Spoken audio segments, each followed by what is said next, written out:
Chapter 979. Yun Jian's slightly squinted eyes cleared instantly as her lips curled up. She looked even more alluring when the sun shone on her in the middle of the day, especially in the middle of the day where the sun was blazing like fire. "I've already told you. Can you let me go now?" Gunyinji said to Yun Jian. Her tone sounded as if it was only right. "Do you really think I won't kill you if you tell me?" Yun Jian smiled. She was suddenly interested in this girl named Gunyinji. "Then what do you want?" "I'm just a third-rate assassin. I'm not a powerful person in the Yulong continent. It's useless even if you kill me," Gunyinji mumbled. Yun Jian narrowed her eyes but did not answer her directly. Zhang Xiaofeng, on the other hand, was stunned as he watched the scene unfold. Yulong continent? What was that? Why did he not understand a single word that his master said to this girl today? Just as Zhang Xiaofeng thought of this, Yun Jian shouted at him, "Go tie her hands up and take her down the mountain." Okay. I love tying people up." As Zhang Xiaofeng spoke, he ran back to where Zhang Jian had been standing and took out a rope from the bag that Zhang Jian had helped him carry. He always carried this rope with him. This time it could finally be of use. Zhang Xiaofeng chuckled. He ran back and immediately tied Gunyinji's hands up, then used the rope to pull her. Gunyinji was from the Yulong continent. Even if she did not have the cultivation power of the Yulong continent, her combat ability was not strong. Therefore Zhang Xiaofeng tied Gunyinji up easily. "Don't tie me up like this. How can I complete the mission if you tie me up like this?" Gunyinji struggled for a while, but she was quickly tied up by Zhang Xiaofeng. "Do you think I'll let you kill master?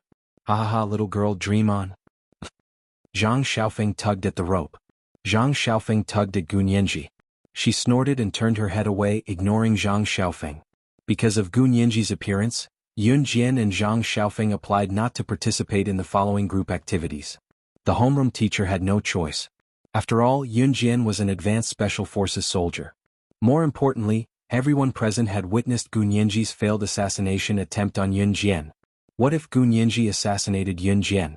Therefore, considering this point, the teacher didn't dare to say anything more. All the students in the class followed the class around. Yun Jian asked Zhang Xiaofeng to tie Gunyinji up with a rope and make her stand where she was. Finally, after the spring outing ended, Yun Jian asked Zhang Xiaofeng to drag Gunyinji down the mountain with a rope to prevent her from running away. Gunyinji groaned the entire time, but she didn't do anything else. When Yun Jian reached the foot of the mountain, she saw Qingyu, who was standing not too far away. Qingyu had grown her hair long recently.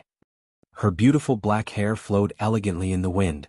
Qingyu was of course summoned by Yun Jian. Just as she saw Yun Jian and the others coming down the mountain, Qingyu came over and greeted Yun Jian with a nod. "Sister Jian."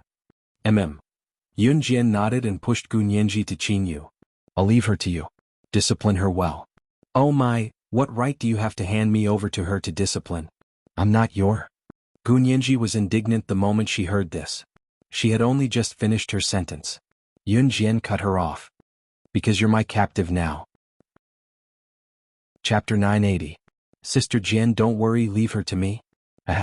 I'll definitely teach her a good lesson. Qingyu chuckled and tugged at the rope that bound Gunyinji's hands, dragging her away. Qingyu was here to take Gunyinji away. Yun Jian did not plan to kill Gunyinji. She planned to keep her here. Although it seemed risky to keep Gunyinji alive, Yun Jian thought that she could get something out of the girl. She had a feeling that Gunyinji was not as simple as she seemed. "Master, can I ask, where is the Yulong mainland that you guys were talking about just now?" Zhang Xiaofeng asked after some hesitation. Yun Jian turned to look at Zhang Xiaofeng with narrowed eyes when she heard what Zhang Xiaofeng said. She paused for a moment before continuing, "A very fairy-like place. It's like a paradise." Yun Jian made up a random story. "There really is a paradise? I thought Tao Yuanming made it up himself." Zhang Xiaofeng exclaimed in surprise when he suddenly recalled a prose he had learned. "Maybe," Yun Jian answered ambiguously to Zhang Xiaofeng. By then the students in the class had already come down from Zhaobao Mountain. The homeroom teacher, Teacher Yu, organized the students to stand together and do a head count. After that, the students got on the bus and went back to school. The spring outing ended just like that. To Yun Jian, other than Gunyinji's appearance, there was nothing else worth reminiscing about. There must be a reason why Gunyinji chose to ambush Yun Jian during the spring outing. After all, Yun Jian could not do anything to Yun Jian when she was in school. It was just that Gunyinji did not expect Yun Jian to be so skilled.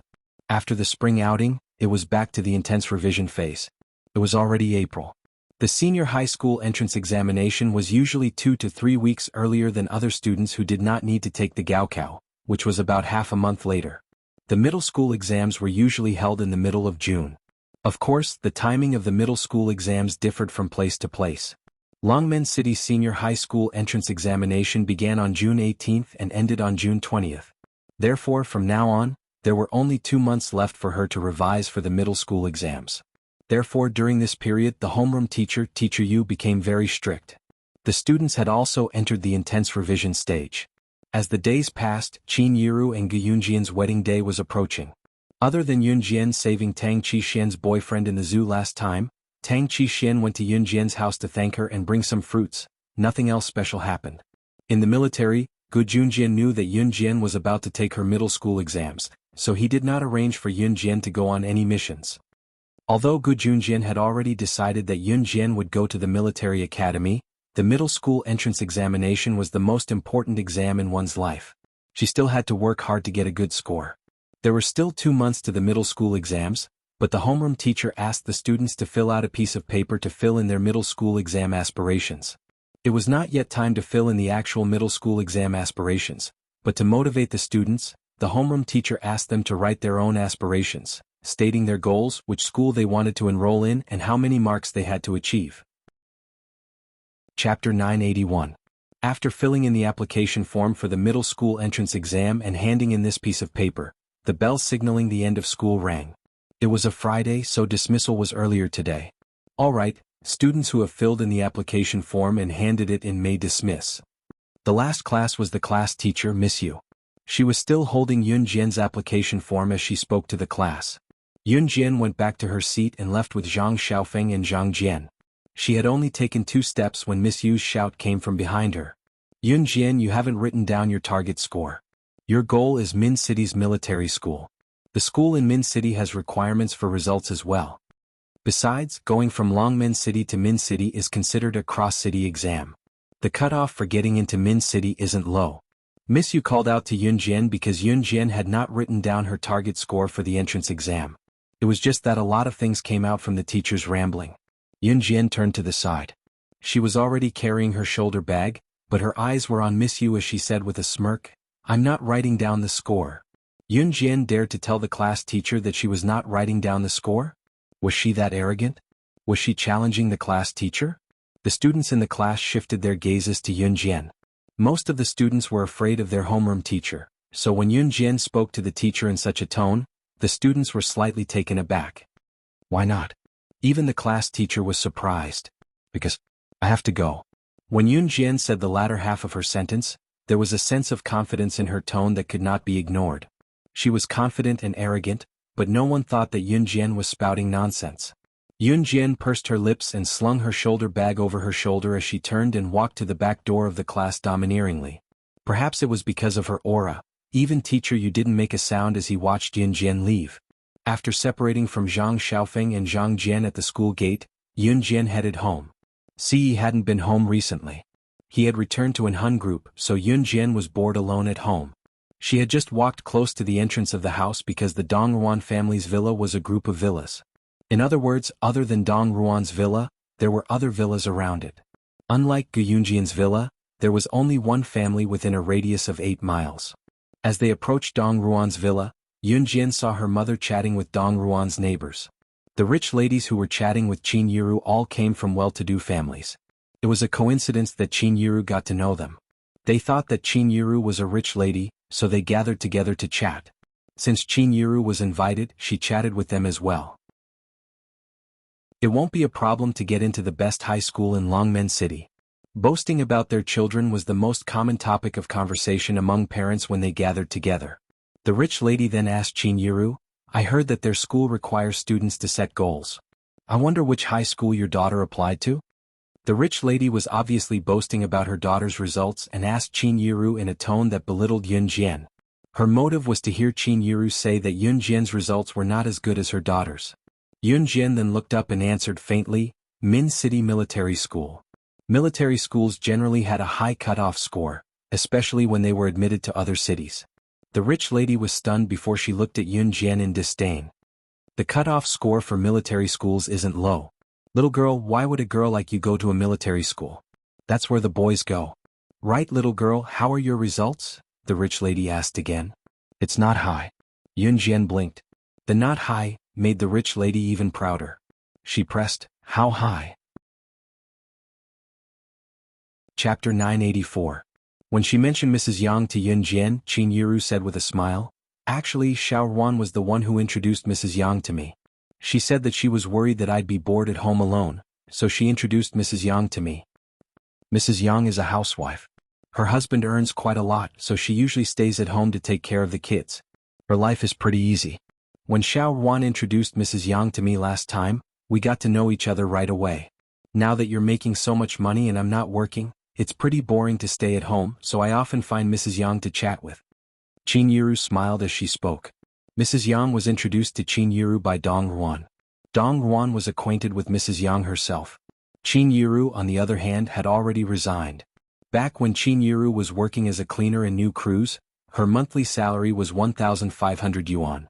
She thought that it was exceptionally high. When she found out that her daughter was the director of New Cruise, Qin Yiru quit not long after. A part of the reason was Yun Jian and Gu Junjian. Yun Jian said that she would take care of her and Gu Junjian said the same. Both of them persuaded Qin Yiru for a long time before she resigned. Seeing how Qin Yiru was beaming, Yun Jian smiled as well. It was obvious that she was in a good mood. When Qin Yiru saw that her daughter was looking at her, she smiled and said, when you're done with your exams, we can ask Mrs. Yang and her family out to play. Yun Jian maintained her smile. They were already at the entrance of the house. For the next month or so, Yun Jian spent her time in school while her classmates entered the final sprint. After all, the exams were coming soon. It was impossible for them not to be nervous. Compared to the other students, however, Yun Jian was nonchalant about it. During this time, Su Zetian's and Adam's injuries had improved greatly. Now Su Zetian had taken back control of Falcon Hall from Duan Lei. Very soon, the Leopard Gang, which used to be the #1 gang in Jia Province, was completely integrated into Falcon Hall by Su Zetian. Of course, the leader of the Leopard Gang, Han Biao, continued to be in charge of the Leopard Gang's territory. It was just that the original Leopard Gang had become Falcon Hall. As for Han Biao and Su Zetian's boss, it became Yun Jian. Everyone else came as usual. After taking over the Leopard Gang, Yun Jian could now be called the boss of the #1 gang in Jia Province. All of this happened day by day. At this moment, the boss of the #1 gang in Jia Province, the terrifying woman Rakshasa, was sitting neatly in class. A month or so of peaceful life passed as promised. Today was another Saturday. However, today was Saturday. Yun Jian sat in the classroom and waited for class to end. Because next Tuesday was May Day, which was a 3-day-long holiday, classes were held until Saturday. On Saturday, classes were dismissed like usual. Chapter 985. It had been a long time since Yun Jian last saw Chu Ning and the others, aside from the last Qingming festival when the 6 of them came back. Even then, the 6 of them came and left quickly, not having much time to stay and talk to Yun Jian in detail.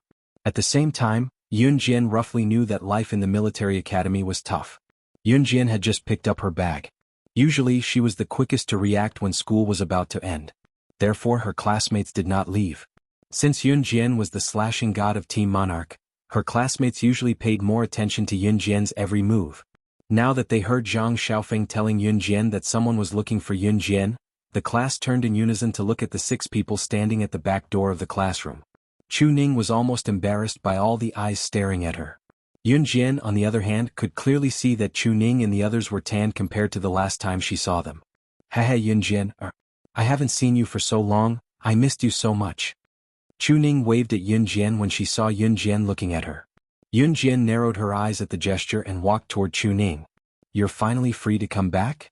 Yun Jian raised a brow and asked Chu Ning in front of everyone's curious gazes. Yeah, Yun Jian. You've never been there, so you don't know. That godforsaken place isn't a place for humans. Look at my fair skin, it's as dark as charcoal now. Tiske, it's terrible. Chu Xiangnan chimed in from the side. Yun Jian turned to look and saw that Chu Xiangnan's face looked like it was smeared with charcoal. After months of being exposed to the elements and the scorching sun, Chu Xiangnan's face was unbelievably dark. Yun Jian's lips quirked up in amusement. Chu Ning, who was beside Chu Xiangnan, popped up to knock his head as usual. Silly Xiangnan, you're ugly to begin with. You're even uglier now, haha. Chu Ning did not feel that she had said anything wrong even though she had said something against her conscience. Go go go. Chu Xiangnan grinned. The two of them were still bickering as usual. Right, Yunjian, we met a bunch of arrogant people over there. You don't know how arrogant they are. They're so annoying. They even compete with us every day. Chu said to Yunjian when she thought of something else after she was done fooling around. Yes, it's that group of people. I really want to blow their heads off. Chu Xiangnan added. However, Lu Shiyun, Jiang Weiwei, Fang Xiaoran, and Hong Fan did not say a word. It was obvious that Chu Ning and Chu Xiangnan were chatterboxes. However, before Yunjian could speak, a boy in the class jumped out in shock. He looked at Chu Ning and the rest, then at Yunjian and asked in horror, Are you guys members of the legendary Team Monarch? Yunjian was the killing god of Team Monarch. Chapter 986. Everyone in the class was shocked by the boy's words. So, the 6 people standing at the door were all members of Team Monarch? Haha, you know us? Chu Xiangnan, who was still joking around with Chu Ning, was shocked when he heard the boy's words. As the saying goes, the onlooker sees the game better than the player. Chu Xiangnan had no idea that his Team Monarch had become so popular. In the mouth of this boy, he actually used the word, legendary. Are you guys really from Team Monarch? The boy did not answer Chu Xiangnan's question. Instead, he looked at Chu Xiangnan in shock and disbelief. Ha! Chu Xiangnan tossed his hair and put on a cool expression. Of course. Remember, I'm the coolest in Team Monarch. Cool my asterisk is to say that again and you'll go home and kneel on the washboard. Chu Ning pushed Chu Xiangnan away with a light push. Yunjian stood in the classroom but most of them had their eyes on her. There must be a lot to do in the military academy, right? Yunjian looked at Chu Ning and the rest and asked after a long while.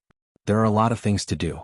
We thought we could come back once every 2 to 3 weeks, but it took us so long to come back for the second time.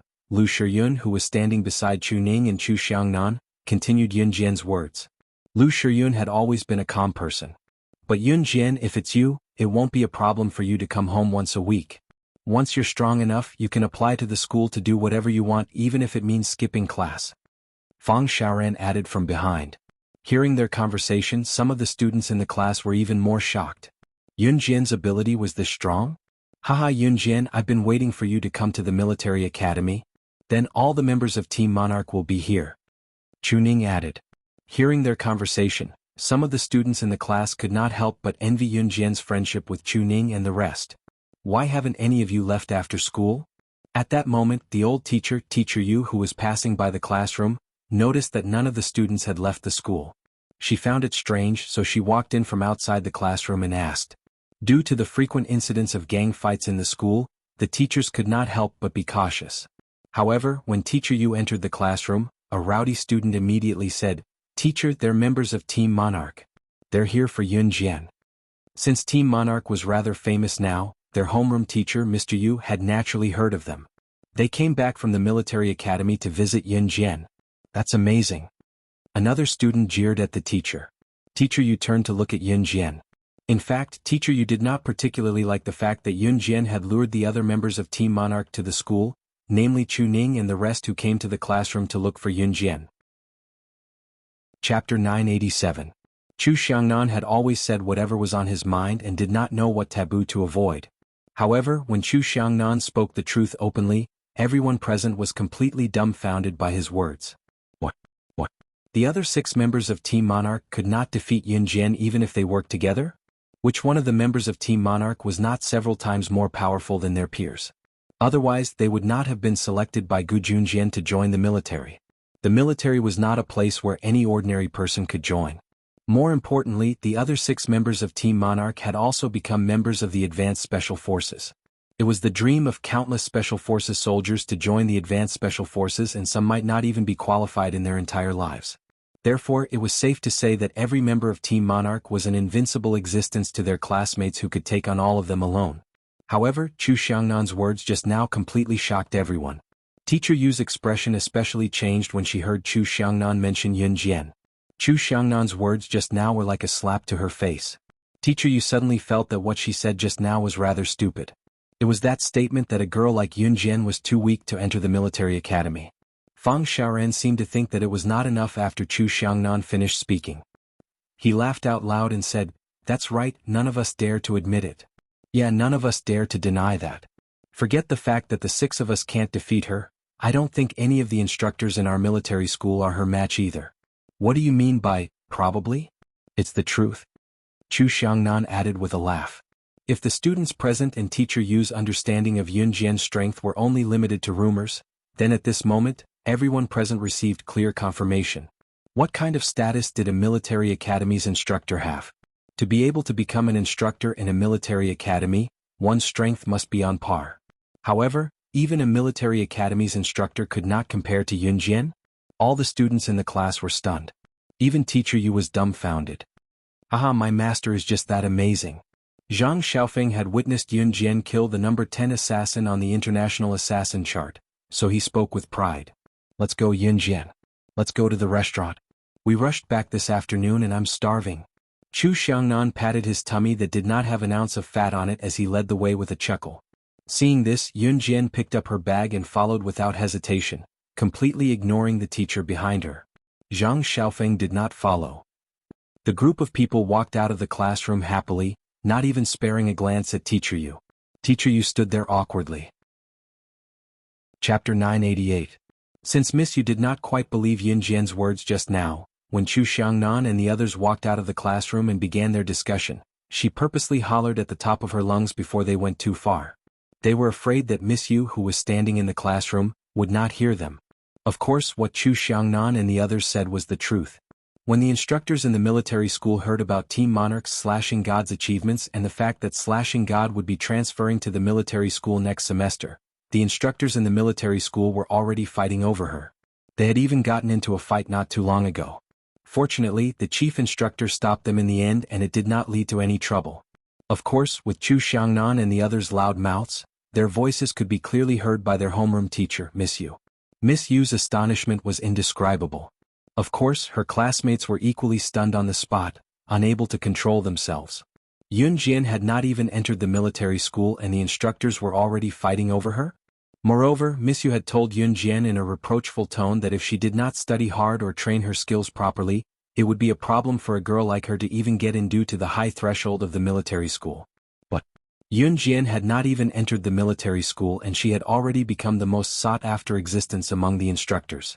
Was it not obvious that Yun Jian was already the default candidate?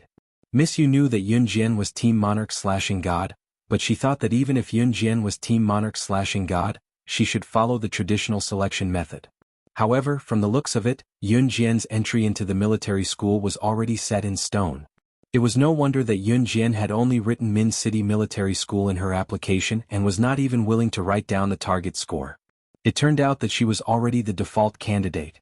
Miss Yu stood where she was, her face ashen as she listened to the voices of the few people leaving the classroom. Especially what she said just now, compared to what Chu Xiangnan and the others said, was it not a slap to her own face? Haha, Yun Jian, your teacher is too much. What did I say just now? Ah. Chu Xiangnan began to laugh wildly as soon as he walked out of the school gate. Don't say that, I have to give you a thumbs up. Fang Xiaoran grinned and gave Chu Xiangnan a thumbs up. Very strong. Yun Jian curled her lips and gave this comment. The group then walked towards the restaurant with smiles on their faces. When he brought up the matter of the military academy with Chu Ning and the others in the restaurant, Chu Ning gritted her teeth in hatred. The worst thing that happened to me in the military academy was that bunch of arrogant people. They even formed a gang. Chapter 989. Black people, this was a rather vivid comparison. It should be known that before Chu Ning and the rest went to the military academy, although they had plenty of training in the army, their skin was still so fair that it was glowing.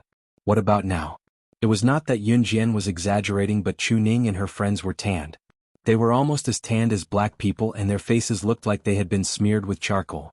Don't, Yun Jian, we're not as tanned as you're saying, ha. But we've indeed tanned a lot in the past few months. My sunscreen can't block out the scorching sun. Chu Ning exclaimed.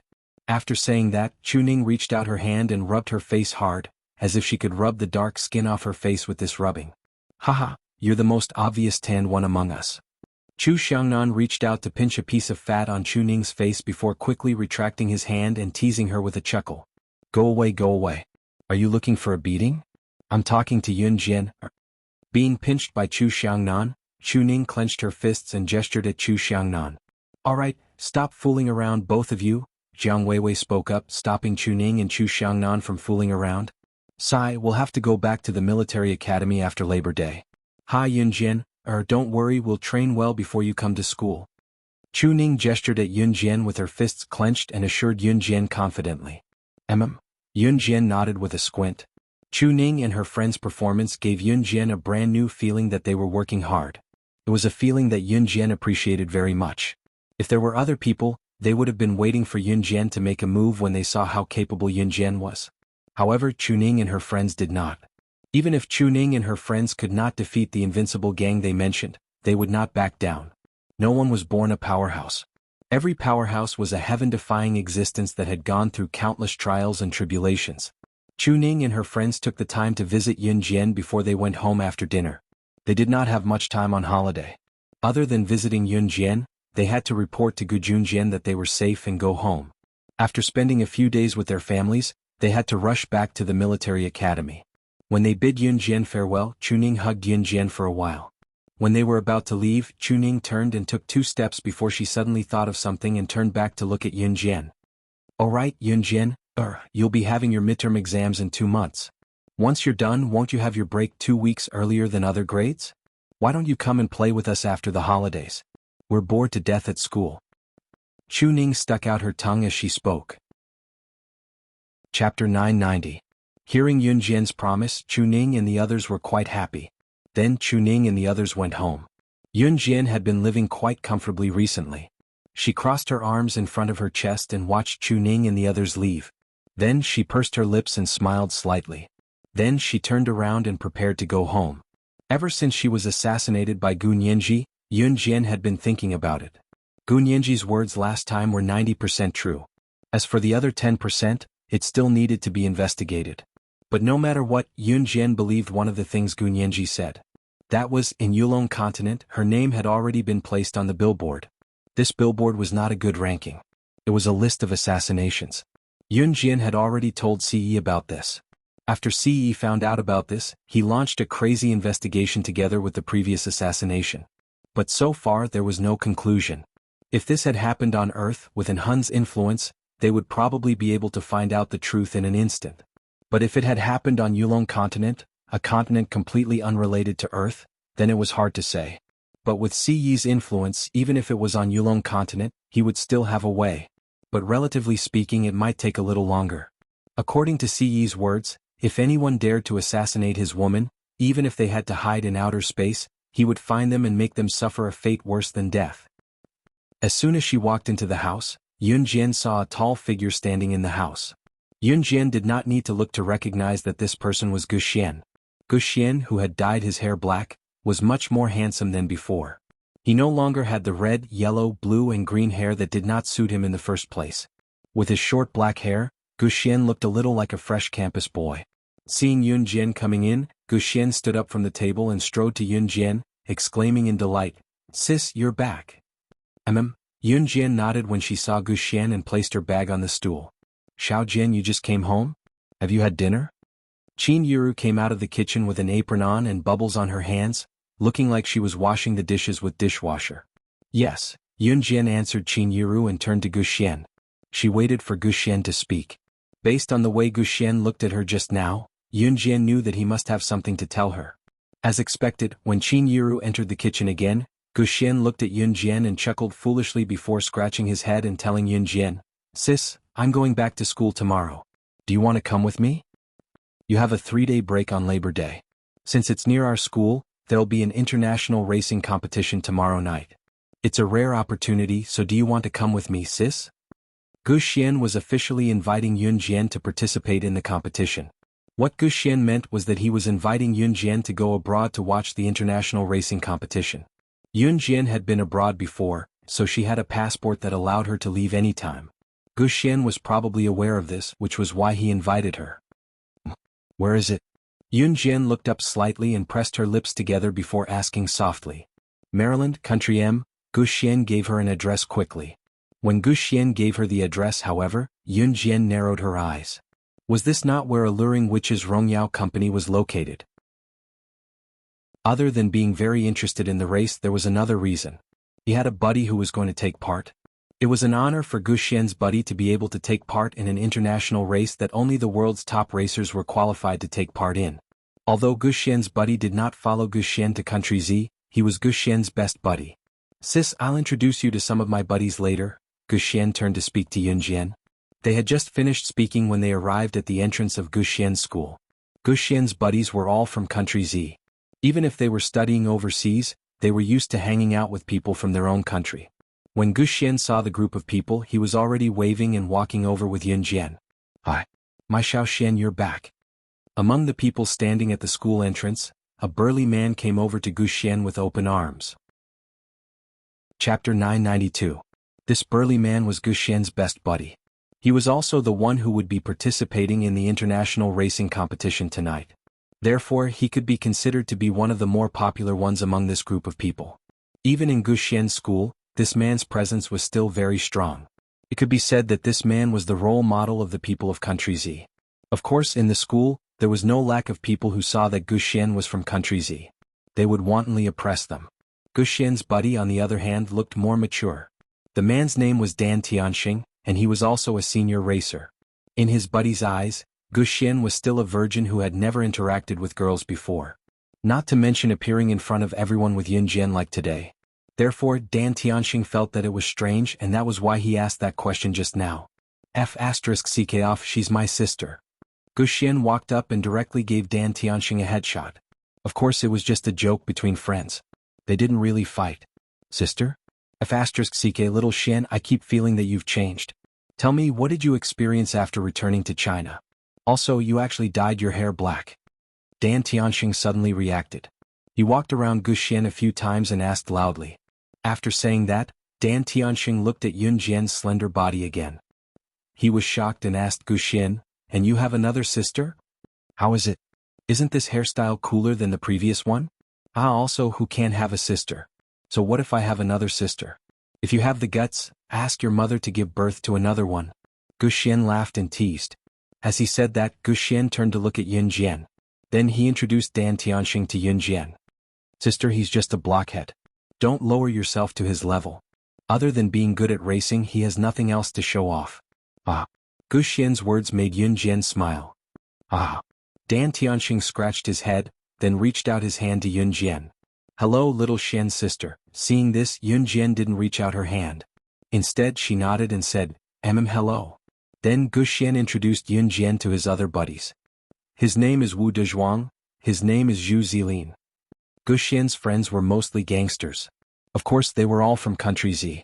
Even if Gu Xian's friends who came from Z country, he would still make friends with his own countrymen. This was also a principle that was basically unchanging's principle. After everyone got to know each other, Dan Tianxing said, Alright, we can go to the racetrack now. My race will start soon. Xians. There were many female cheerleaders on the racing track or in other kinds of competitions. Therefore, Dan Tianxing wanted Yun Jian to be his cheerleader and cheer him on. Chapter 993. To be honest, with Gu Xian's ability, if he wanted to participate in the international racing competition tonight, he was still far from enough. The reason why Dan Tianxing could participate in tonight's international racing competition was purely because of his connections. In this day and age, nothing could be done without connections. Dan Tianxing's own strength was quite good. With connections and outstanding strength, it was inevitable that Dan Tianxing would be able to participate. After hearing Gu Xian's words, Dan Tianxing thought that Gu Xian wanted to participate in the competition himself, so Dan Tianxing was silent for a while before he spoke again. Little Xian, if you want to participate in tonight's competition, it's not impossible. I'll see if I can pull some strings and arrange for you too. Before he could finish his words, Gu Xian immediately interrupted. As he spoke, he pointed at Yun Jian and said, No, I'm not participating. It's my sister. If you can arrange it, you can arrange a race for her. When he was driving Yun Jian's Ferrari sports car and almost lost his life due to a brake failure, it was Yun Jian who robbed someone else's sports car and saved him. At that time, Yun Jian's driving skills had caused an uproar. At that time, Yun Jian's driving skills were not as simple as just racing. Gu Xian was now 100% confident that Yun Jian's driving skills were definitely better than his buddy Dan Tianxing's. With such results, it would be a pity if she didn't participate in today's international racing competition. Therefore, Gu Xian wanted to compete for a spot for Yun Jian. However, when Gu Xian said this, Dan Tianxing and Gu Xian's other buddies were all dumbfounded. What? My little Xian Xian, are you stupid? Are you out of your mind? Do you know how dangerous racing is? You actually want your sister to participate? After Dan Tianxing reacted, he looked at Yun Jian in surprise and said to Gu Xian. However, before Dan Tianxing could finish his sentence, he was interrupted by Gu Xian. Tianxing, do you think I'm stupid? Do I look like the kind of person who would harm my sister? Gu Xian purposely kept him in suspense. Little sister, right? Ah. As Gu Xian spoke, he looked at Yun Jian and continued, besides, you must want to participate too, right? After all, today's competition is international. Yun Jian narrowed her eyes and smiled. She said indifferently, I'm fine with anything. She had no interest in taking part in the race or not. Yun Jian wasn't here for the race. Yun Jian came here simply to have a look at Rongyao Company. After all, this was her company from her previous life. Although she had given full authority to the demoness, it was still a company that bore her name. Of course she could not ignore it. Look, even my sister said she wants to participate. Hurry up and get her a spot. Gu Xian made up a story that Yun Jian wanted to participate, and then said to Dan Tianxing with a smile. Little Xian Xian, it's not that I don't believe you, but you want me to believe that your sister can drive a race car? I really don't believe that. You're a racer yourself. You must know how important it is to be a racer. It's not that I'm looking down on your sister, but can your sister really drive a race car? Her body is too thin and weak. Dan Tianxing frowned and said. Just as he said this, he was interrupted by Gu Xian. I knew you would say that. Aha, just because you said that. The last time I raced with someone, my brakes failed.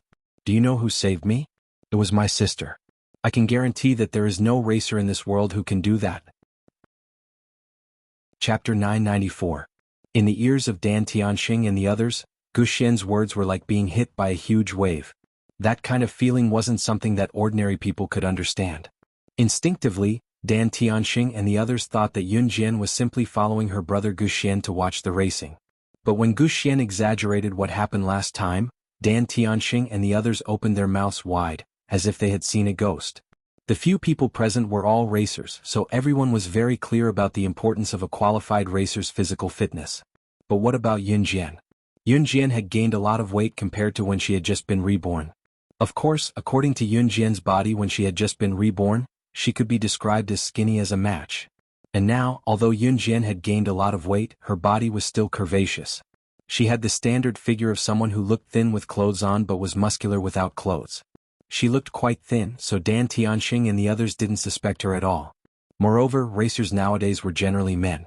After all, racing was a profession that put one's life on the line at any time. So, most people in this industry were men. And Yun Jian, not only was she thin but she was also a girl. A girl racing? What kind of joke was that? But when everyone heard Gu Xian's words, they didn't think it was a joke and found it funny. Oh my god. Little Xian Xian, your sister is too amazing. Dan Tianxing's reaction was the most intense. He looked at Yun Jian and made exaggerated movements with his hands. After that, Dan Tianxing patted his chest and said, Haha, I'll find someone to try this for you. But if it doesn't work, then I really can't do anything, and no problem. It's already very good that you're willing to help my sister. You're a good brother. Gu Xian punched Dan Tianxing's chest hard and laughed loudly. Hee okay little sister, let's go. I'll drive you to the racing track. Let's go there earlier. Dan Tianxing turned his head and called Yun Jian little sister. Then he laughed out loud. Yun Jian didn't mind. Although Dan Tianxing called her little sister, she also felt strange when she heard it. The racetrack was not far from here. Shan Tianxing drove the car and soon took everyone to the racetrack. During the race, the organizers of the racetrack would prepare their own sports cars. Therefore, Shan Tianxing's van could carry many people at once. As soon as they entered the racing track, everyone was shocked by the lively atmosphere in front of them. Whether it was the spectator stand or the racing track, they were a dozen times larger than Longmen City's racetrack. The scale was also much larger. Let's sit over there for a while. It hasn't started yet. Dan Tianxing had just entered the arena when he led everyone to the viewing platform. You guys go ahead first. I have something to do, Yun Jian said. She pursed her red lips and waved her phone. Ah, little sister, what else do you want? Dan Tianxing was surprised. After all, Yun Jian was unfamiliar with this place. What could she possibly have to do? Sister Jian. Just as everyone was surprised that Yun Jian had something to do, a crisp and mature female voice rang out. Yun Jian knew that Temptress must be here once she heard it, so she turned around. Temptress had actually seen her current body before. She had also bumped into Temptress not too long ago, so it was not surprising that Temptress could recognize her now. An enchanting woman was walking toward them. She was Temptress. Temptress came to Yun Jian in a few steps. However, when Dan Tianxing and the others saw the demonic woman clearly, their faces instantly froze and even their breathing stopped. Rongyao Company's CEO? Are you one of the organizers of this race? Why are you here? Dan Tianxing's face froze at the sight. When everyone recovered, they were even more terrified. Why was Rongyao Company CEO Temptress here?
Chapter 995.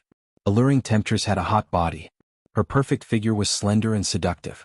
Coupled with alluring Temptress's face, she exuded an extraordinary aura no matter which angle one looked at her from. Unlike Snake Lizard's seductiveness, Alluring Temptress was just like her name, a living alluring temptress. Her code name was Alluring Temptress and she usually referred to herself as Alluring Temptress. In other words, she did not have a surname. Everyone in the underworld knew that she was called Alluring Temptress. Rongyao Company CEO, Alluring Temptress. Dan Tianxing and his group studied at a local university, so they knew a thing or two about this place. Rongyao Company CEO, Alluring Temptress, frequented events as well. Even if they had not seen her before, they could often see her in the headlines of Country M's international newspapers. They also heard that Rongyao Company was one of the biggest organizers of tonight's international racing event. Therefore, when Alluring Temptress appeared and Dan Tianxing and his group recognized her, they watched her walk up to Yun Jian and call her Sister Jian. It was already a miracle that Dan Tianxing and his group were not scared to death. Since they had come with Yun Jian, Alluring Temptress turned to nod at him when Dan Tianxing exclaimed in surprise when he looked at her. Alluring Temptress was no doubt the most successful female entrepreneur. Dan Tianxing and his group had long discussed Alluring Temptress and viewed her as their idol. Therefore, when Alluring Temptress nodded at him, Dan Tianxing felt like his idol had taken a second look at him. Gu Xian, who was standing at the side, was also stunned by the scene before him. How did his younger sister know? Rongyao Company CEO, Alluring Temptress? What kind of status did Alluring Temptress have? What about Yun Jian? To Dan Tianxing and his group, she was only Gu Xian's younger sister. At most, she was a student from an unknown and poor place in Country Z. How did these two people who had nothing to do with each other in the first place know each other? While Dan Tianxing, Gu Xian, and the rest were stupefied, Alluring Temptress was already in front of Yun Jian. Sister Jian, Temptress called out to Yun Jian again. Yes. Yun Jian nodded slightly. Yun Jian nodded and winked at the demonic woman. Then she led the way to the viewing platform. Let's sit over there for a while. All right. The demoness was very obedient to Yun Jian. Seeing that the demoness followed Yun Jian over there, Dan Tianxing originally thought that it was time to enter the racetrack, but in the end he still followed Yun Jian to sit on the spectator stand. Demoness, the CEO of Rongyao Company, was a witch, their idol. He sat on the spectator stand and watched the competition for a while. Dan Tianxing's match was about to arrive and he had to leave. The demoness beside her suddenly stood up and turned to look at Yun Jian. Her tall and slender figure gave off an enchanting and charming feeling. Temptress, on the other hand, turned to ask Yun Jian, "Sister Jian, how about we have a match?" 2 years ago, when Yun Jian was still slaying God, she often raced with alluring Temptress. Back then, alluring Temptress was still famous in the racing industry, which was also why Dan Tianxing idolized her. It was just that after slaying God disappeared, alluring Temptress stopped racing. The people in the underworld were all wondering what had caused the demoness to stop the thrilling racing that she loved the most. No one knew the outcome though. Now, the CEO of Rongyao Company, a racer who once dominated the world, was inviting Yun Jian to race. Chapter 996. Fortunately, no one recognized Demoness. Otherwise, based on her popularity, all the racers who loved racing would have screamed in surprise. The once famous racer, Demoness, had already retired from the scene. When Demoness became a racer, she had just started running Rongyao Company. Every racer wanted to race with Demoness, but there were only a handful of racers who could race with her. Those who had raced with Demoness before would never have the chance to race with her again. Even so, there were still countless people who wanted to race against the famous Demoness. However, there was one exception. Whenever that person appeared, Demoness would definitely race with her until the end. After hundreds and thousands of races, both of them were never tired. Apart from that person, Demoness had never invited anyone else to race with her. That was why Dan Tianxing and the rest were stunned. However, no one had ever seen the person who was qualified to race with Demoness hundreds and thousands of times. They only knew that the person had long hair and was a woman. However, every time that person appeared in front of everyone, she wore a mask, revealing only a pair of big black eyes. No one knew who she was. They only knew that she was Demoness' regular racer teammate. Demoness would be wherever she was. The most mysterious thing was that the person's racing skills were even better than Demoness. They were not on the same level. For such a legendary person, the people in the industry only knew about her long hair. Another thing was that Demoness called her SS. After SS became popular on the racing track, countless paparazzi and reporters tried to dig up her background. However, their efforts were to no avail. No one knew who SS was. However, in the racing industry, countless racing fans regarded SS as their idol. Demoness retired from the racing industry after SS' disappearance. At that time, countless racing fans were thoroughly disappointed.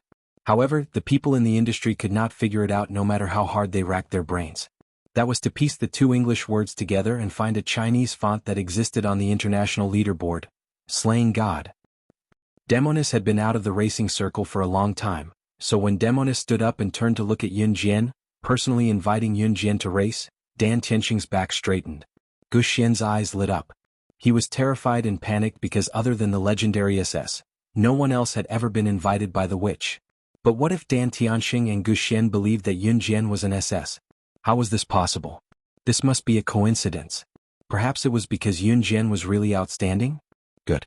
We haven't had a match for 2 years. Let's have a good time today. Yun Jian narrowed her eyes and smiled. Originally, Yun Jian did not plan to race. She came to Country M to see the situation of Rongyao Company. She was, after all, the chairman of Rongyao Company. Now that she had handed the Rongyao Company over to that Demoness, she could not just ignore it. 2 years? Wait, the SS who raced with Demoness had also gone missing 2 years ago. Demoness had not raced since then. There were only a handful of people who had raced with Demoness. If that was the case, then Yun Jian who had raced with Demoness. Isn't that the legendary SS that even the Demoness couldn't compete with? But how was that possible? Yun Jian was an SS? This. Chapter 997. While Dan Tianxing and the others were thinking about it, Yun Jian and Alluring which had already hopped nimbly from the spectator stand to the flat ground. Yun Jian's agility and dexterity gave Dan Tianxing and the others a shock. Dan Tianxing had even forgotten that he was going to participate in the racing competition. Xiao Xian, who's your younger sister. She even knows Rongyao Company's CEO. Moreover, from the way she jumped down from the stairs just now, it seems that her skills aren't bad. Dan Tianxing sighed deeply and then said with a pout, "What are you thinking? No matter who she is, she's my younger sister." Gu Xian said after rapping his buddy Dan Tianxing's head. Gu Xian paused for a beat before continuing, Xiao Jian is an amazing girl indeed. She's an advanced special forces soldier in my dad's military now. Dan Tianxing was not from Longmen City nor Jia province, but he was from country Z. He did not know much about the military, nor did he know anything about Team Monarch. However, Dan Tianxing knew one thing: advanced special forces soldiers. Those who could become advanced special forces soldiers were undoubtedly the best of the best. Therefore, when Guxian finished speaking, Dan Tianxing had already gone up to Guxian and wrapped his arm around Guxian's shoulder, exclaiming in shock and confusion. What? Advanced Special Forces soldier? Your younger sister? **Sike. As Dan Tianxing said this, he was stunned for a moment. Then he reacted. You're amazing, Xiaoxian. You even found yourself an Advanced Special Forces soldier's younger sister. Your sister is actually a member of the Advanced Special Forces. Just as Dan Tianxing was speaking up to this point, Dan Tianxing's expression changed. Guxian reached out his hand and pulled off his buddy Dan Tianxing's hand from his shoulder. Just as he was about to reply to Dan Tianxing, he heard a voice coming from the radio. Brother Dan Tianxing, oh my god, it's Rongyao Company's CEO who retired from racing earlier. Alluring Demon, you're back in racing? Am I seeing things? Normally, the host of this international racing competition would be mature and steady. But when he heard the exclamations coming from the broadcast, it wasn't hard to see how shocking the return of Demonis to the racing circle was. The shocked voice that came from the broadcast was a female voice. Because of the return of the demonic woman, the voice sounded very shocked at this moment. However, not long after this woman's voice sounded, a man snatched the woman's loudspeaker. Then, the passionate and bold voice of another host could be heard. After 2 years, our top racer, Siren, the president of Rongyao Company, has returned to the racing circle. Next, we'll be competing with our top racer, Demonis, against a young girl from Z country who calls herself Yun Jian. Let's give them a warm welcome. Chapter 998. Oh my god. Temptress is back in the racing circle. Am I seeing things? I'm her #1 fan. In the spectator stands, there were already people who gripped their companions' shoulders in excitement and shook them with guffaws. Temptress is back. The atmosphere reached its climax in an instant. Of course, other than Temptress, there were also people talking about Yun Jian. Who's that girl who calls herself Yun Jian? What right does she have to compete with Temptress? Other than SS back then, I'm not convinced by anyone. Yeah. Who's that girl called Yun Jian? How dare she compete with Lord Temptress of the racing circle? Get out of the racing circle. That's right, Yun Jian, get out of the racing circle. After the voices of reverence for the Demonis rang out, another voice soon reached the peak. It meant that Yun Jian should get out of the racing circle. Ever since the match between SS and Temptress, any racer who competed with Temptress would be scolded by the fans of the two teams, telling them to get out of the racing circle, saying that they were unworthy of being a racer. Wait a minute, for example, this kind of sound was like the wind and clouds were surging. At the moment, Yun Jian, who was spurned and asked to leave the racing circle by the audience, was wearing a helmet to prevent accidents. The helmet could save a racer's life in some accidents, so the regular racing channels would usually let the racers wear it. Sister Jian, go easy on me later. I haven't played this game for 2 years, but don't let me lose too badly. At least give me some face. Temptress winked coquettishly at Yun Jian and teased with a chuckle. Tonight's racing competition was international, so the organizers would provide their own sports cars. Of course, the quality of the sports cars provided by the organizers would not be bad. To be fair, the 2 sports cars provided by the organizers were of the same brand and model. In other words, the racers could only win with their own skills. Let's rely on our own abilities, Yun Jian said with a slight smile.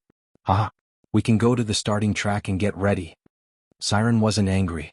She laughed heartily and drove the Bentley sports car provided by the organizers with Yun Jian. They slowly drove from the inspection station to the track. It wasn't until Yun Jian and the demonic woman drove out of the inspection station that some of the staff members standing in the same place began to discuss with disdain. TSK, who does that girl think she is? Let's just rely on our own abilities. Did she really think that she could win against the Demonis? Does she think she's an SS? Demonis is just giving her some face. She really thinks she's a divine racer. Can she beat Demonis? This is simply daydreaming. Chapter 999. Before Yun Jian and Seductress stepped on the accelerator and the car sped away, the people in the spectator stands were almost going crazy. Such voices could be said to have penetrated the whole venue. Seductress will win.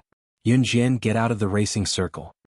Faced with such aggressive voices, Gu Xian, who was still standing in place, and Shan Tianxing, who was still standing in place and had not yet prepared for the race, looked at the scene in front of them with a terrible expression. After all, Yun Jian was with them. Especially Gu Xian. Gu Xian had already regarded Yun Jian as his own sister. When he suddenly heard Yun Jian being cursed by everyone present, Gu Xian's expression was the worst. His own sister was being cursed and asked to get out of the racing circle. As her brother, he certainly felt bad. In addition to this, Gu Xian was also very worried about Yun Jian. After all, Seductress was once the king of the racing circle. It could be said that except for the legendary SS, Seductress had never lost to anyone. Therefore, under such circumstances, it was normal for Gu Xian to be worried. Yun Jian's racing skills were amazing, and Gu Xian had already experienced it. But compared to Seductress, at this moment, the two Bentleys driven by Yun Jian and Seductress had already sped out of the finish line. Almost at the same time, Seductress' silver-gray Bentley took the lead and rushed out of the starting point. As a result, the screams in the venue became even more obvious. Seductress will win. Yun Jian, get out of the racing circle. Gu Xian's hands were tightly clenched together. Listening to the people around him belittling Yun Jian with such words as her brother, he was really, for the first time, Gu Xian felt powerless. When Gu Xian lowered his head and raised it slightly, a frightening scene suddenly appeared in the eyes of everyone present. The two sports cars had arrived at the turning point one after the other. However, just as the two sports cars reached the turning point, the black Bentley that was lagging behind suddenly made a sharp turn. In the next second, it stepped on the accelerator just as the silver-gray sports car driven by the Demoness in front of it began to brake. It was usually unrealistic to overtake on a curve because it was very dangerous. Even when driving, it was very dangerous to overtake on a curve. Moreover, when racing, almost all of them were sprinting at full speed. When they encountered a curve, not only did they not step on the brakes, they even had to step on the accelerator to speed forward. Such a person was simply one of a kind. However, Yun Jian was one of them. It was also this crazy action that made countless audience members hold onto the railing tightly and raise their butts slightly. They widened their eyes and looked at this scene in shock and horror. Did she not want to live anymore? Chi. When they reached the curve, the black Bentley driven by Yun Jian stepped on the accelerator like a flash of lightning. In the shortest time, the car used the highest speed to fiercely overtake the silver-gray Bentley that had slowed down. After overtaking the silver-gray Bentley, the black Bentley driven by Yun Jian turned a corner and finally disappeared from everyone's sight. However, it appeared on the large screen in the spectator stands. Silence. There was a deathly silence. Soon after, there were screams from the audience that were boiling with excitement. Oh my God! She actually overtook Demoness? How is this possible? Other than SS, Demoness has never been overtaken, but today she actually... The voices that were cursing Yun Jian to get out of the racing circle suddenly disappeared. What followed was a shocking scream. At this moment, whether it was the group of staff members who had mocked Yun Jian, Dan Tianxing, Gu Xian, all the audience in the spectator stands, or the racers in the lounge, all of them widened their eyes. This scene was almost unbelievable. Chapter 1000. In spite of it, Yun Jian was already driving the black Bentley sports car ahead of Alluring Witch by leaps and bounds while the crowd was howling with excitement. But Little Demon was not to be outdone. After Yun Jian took a huge lead, she stepped on the accelerator to catch up. At this moment, Little Demon had a very wild feeling. She felt that she had found her initial joy and passion for racing. Sure enough, racing with an SS car was the most exciting. There was no other. Little Demon was full of passion at this moment. The audience in the spectator stands were so enthusiastic that they could not control themselves. Although Alluring Demoness and Yun Jian's race was interrupted midway, none of the racers objected when they saw Alluring Demoness making a comeback. But the scene that no one expected was that Yun Jian actually took a huge lead in the beginning of the race. Furthermore, this was under the circumstance that the Demoness had rushed out of the starting point first. Gu Xian saw that Yun Jian had overtaken Little Demon. It was as if he had seen hope. At this moment, Gu Xian's heart was filled with excitement. Yun Jian will win. Yun Jian will win. Gu Xian looked at the battle in front of him and shouted unconsciously. After shouting twice, Gu Xian realized that no one around him was paying attention to him. Even when they heard his voice, the people around him glanced at him coldly. But Gu Xian did not stop shouting. He elbowed Dan Tianxing in the stomach and then forced Dan Tianxing to shout with him. The strength of a few people could sometimes drive the whole audience. Gu Xian's shouting also stirred up the atmosphere.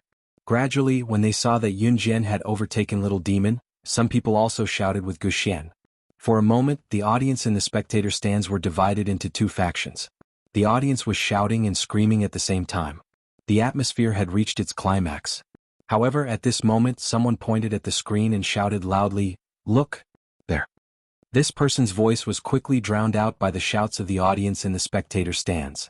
However, everyone present saw a scene that scared them out of their wits. At this time, the sports car driven by Yun Jian and the witch was about to reach the finish line. Although Siren was not as fast as Yun Jian, she followed closely behind Yun Jian's black Bentley. Seeing that the seductive woman's sports car was about to overtake Yun Jian's sports car in terms of speed. Just as the audience's hearts were tightly clenched and their blood was boiling. However, the black Bentley suddenly stepped on the brakes. The sports car was originally moving at a terrifying speed of over 200 kilometers per hour. If he suddenly slammed on the brakes, the car and the people inside would be forcefully braked by the inertia and be sent flying. "Is she crazy?" a member of the audience yelled in horror.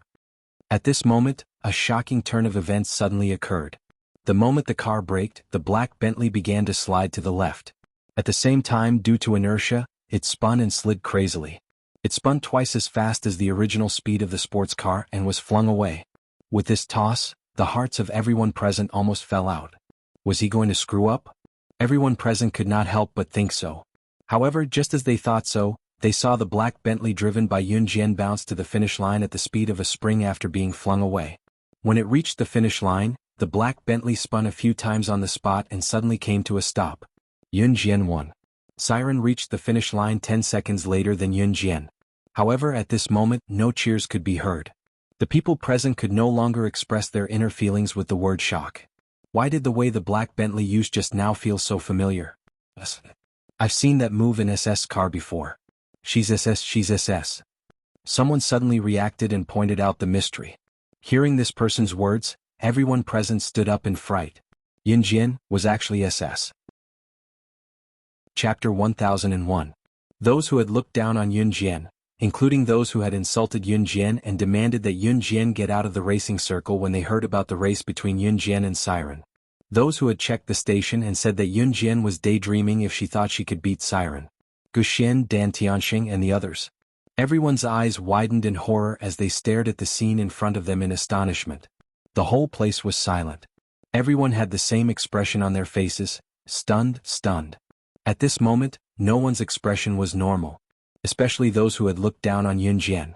They were all dumbfounded. Were they seeing things? The girl who looked like she was under 18 years old was actually SS. But at this moment they had no choice but to believe it. Today was an international racing competition, and the people who came were all racing fans who had watched countless races. Many of the spectators were fans who had watched the SS race back in the day, and they were familiar with the SS driving skills. Wasn't Yun Jian's move the same as SS' usual move during the final sprint? As racing fans they couldn't be wrong.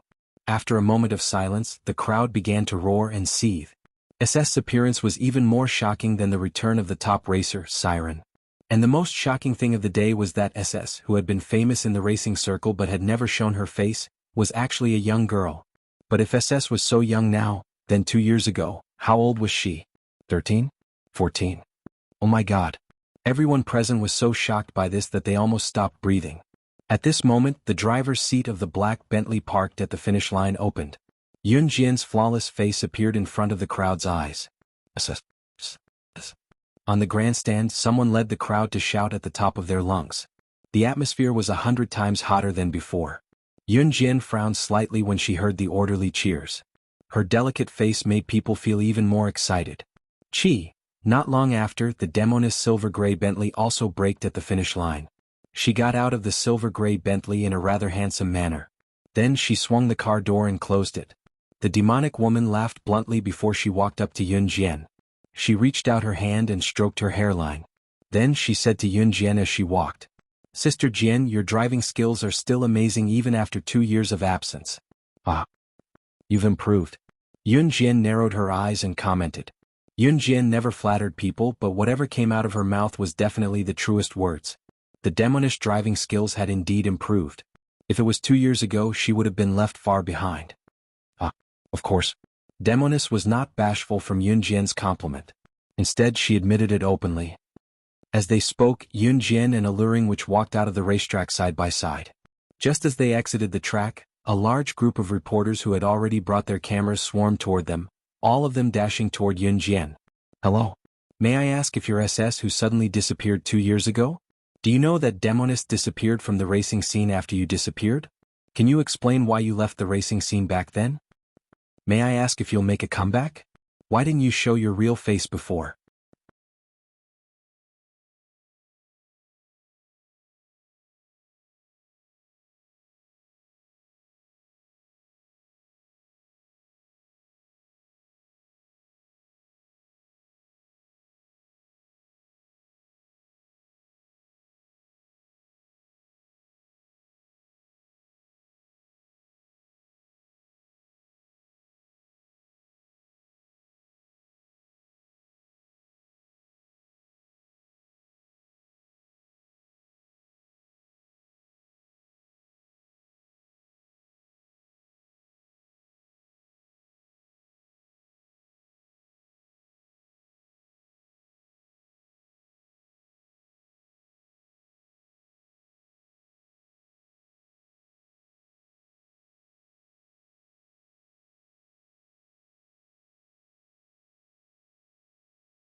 Chapter 1002. The reporters were like a swarm of bees. If they were not held back by the organizer's security guards, they would have probably pounced on Yun Jian and interrogated her with all sorts of questions. It was fortunate that an international racing competition like this had people from the organizer's side keeping these terrifying reporters in check. After all, these reporters were quite fearsome in order to get first-hand headlines. In the past, any racer who was slightly famous in the international racing competition would be swarmed by these fearsome reporters. Therefore, to control the reporters as much as possible, the organizer had sent security guards to stop them. In spite of it, there were just too many reporters. Even with the security guards deployed, they could not stop all of them. The venue was in a state of chaos, but to Yun Jian, it was as if nothing had happened. She merely squinted her eyes. Hello? Hello. Can you please answer my question? Will you reappear in the racing circle as SS? Excuse me? If the people who were yelling for Yun Jian to get out of the racing circle at the spectator stands were intense in their tone, these reporters were 100 times more frenzied than them. Sister Jian, let's leave from the back door of the racetrack. Alluring Demon went up to Yun Jian and told Yun Jian softly with a nod. Amen. Yun Jian nodded and answered Alluring Demon. Sis, are you leaving? You'll return to the racing circle, right? The reporters panicked when they saw Yun Jian turn around without saying a word. Yun Jian ignored them and turned slightly to the side. After a pause, she turned around again to show the reporters her back. The corners of her beautiful lips curled up slightly, and a bright light flashed through her eyes. In the next second, her melodious voice rang out. I'll only answer one question. Yun Jian paused for a beat before her voice trailed off. What does it have to do with you whether I race or not? Are you my parents or my parents? Why are you so nosy? Yun Jian's words were not polite at all. The reporters at the scene originally thought that Yun Jian could really answer a decent question. But Yun Jian's words meant. Wasn't she indirectly saying that the reporters were meddling in other people's business? Although Yun Jian's words didn't sound elegant at all, the racers in the distance almost couldn't help clapping and cheering when they heard her. This group of racers was usually afraid of being chased by reporters, but standing in a group of reporters, although they were very disgusted by the reporters' questions, they couldn't fly into a rage. However, Yun Jian's actions had completely vented everyone's anger. Seeing Yun Jian turn around and walk away after saying this, the group of reporters froze in place and surprisingly did not chase after her. The reporters who were standing still saw the look in Yun Jian's eyes and were a little shocked at the moment. That young girl's eyes could be so cold. It was as if they dared to chase after her, they would immediately die on the spot. After receiving Yun Jian's cold glare, the reporters all stood still in a daze and didn't chase after her. The people in the spectator stands were stunned. Everyone was dumbfounded. One had to know that when a racer finished a race, this group of reporters would chase after the racer like crazy in order to get first-hand news.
Chapter 1003. While the reporters were dumbfounded and too scared to follow them, Yun Jian was already led away by Temptress through the back door of the racetrack. Haha, those damn reporters kept pestering you, Sister Jian. They're usually pestering me, but Sister Jian, your gaze just now must have scared them to death. Just as Temptress led Yun Jian out of the racetrack's back door and came to a flat area illuminated only by a single light, she guffawed loudly. Master Corentin wants to be Yun Jian's seductive image at all. Temptress was seductive, but her seductive image was only shown to outsiders. She was never strict with Yun Jian. Yun Jian gave a curt nod, but it was obvious from the slight curvature that she was replying to Temptress. Yun Jian had always been one to speak her mind. Honestly, it was a headache for her to face the reporters. It was fine if she did not say anything, but once she did, the reporters would back off. Just as Yun Jian and Temptress arrived at the racetrack's entrance, a male voice rang out. They were at the racetrack's entrance and the loud cheers from the spectator stands could be heard from here. It could be seen that another exciting racing performance was about to begin. It was not as intense as Yun Jian and Temptress race, but the atmosphere on the spectator stands was already boiling. In comparison, the racetrack's entrance seemed a little lonely. There was only one spot of light that shone down, making it feel a little desolate. In spite of it, Yun Jian did not find it desolate. She tilted her head slightly toward the source of the voice and saw Guxian waving toward them. There were a few buddies from Guxian with him as well. Dan Tianxing was the leader. It was almost Dan Tianxing's race, but he seemed to be more excited to see Yun Jian than the race. When Yun Jian heard Guxian's voice, she stopped in her tracks. When Temptress saw Yun Jian stop, she stopped as well. Phew, Yun Jian. Dan Tianxing was still panting when he ran over. He took a deep breath to adjust his emotions. Yunjian, are you really SS? Dan Tianxing finally asked the question that Gu Xian and the rest wanted to ask.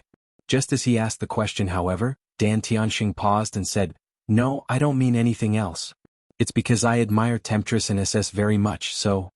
"I am," Yunjian answered naturally. Yunjian did not answer whether she was SS or not when she was interviewed. Dan Tianxing and the others chased after her was to ask for an answer. Yes or no. Although Dan Tianxing and the rest were prepared, they were still stunned at this moment. Gu Xian put his arm around Dan Tianxing's shoulder naturally and said in a boastful manner, "Of course, I finally know why Master Corentin calls Sister S. And why Master Corentin wants Sister to be his disciple." "What? Master Corentin? Little Xian, are you talking about the world's most famous top-notch mechanic, Master Corentin?"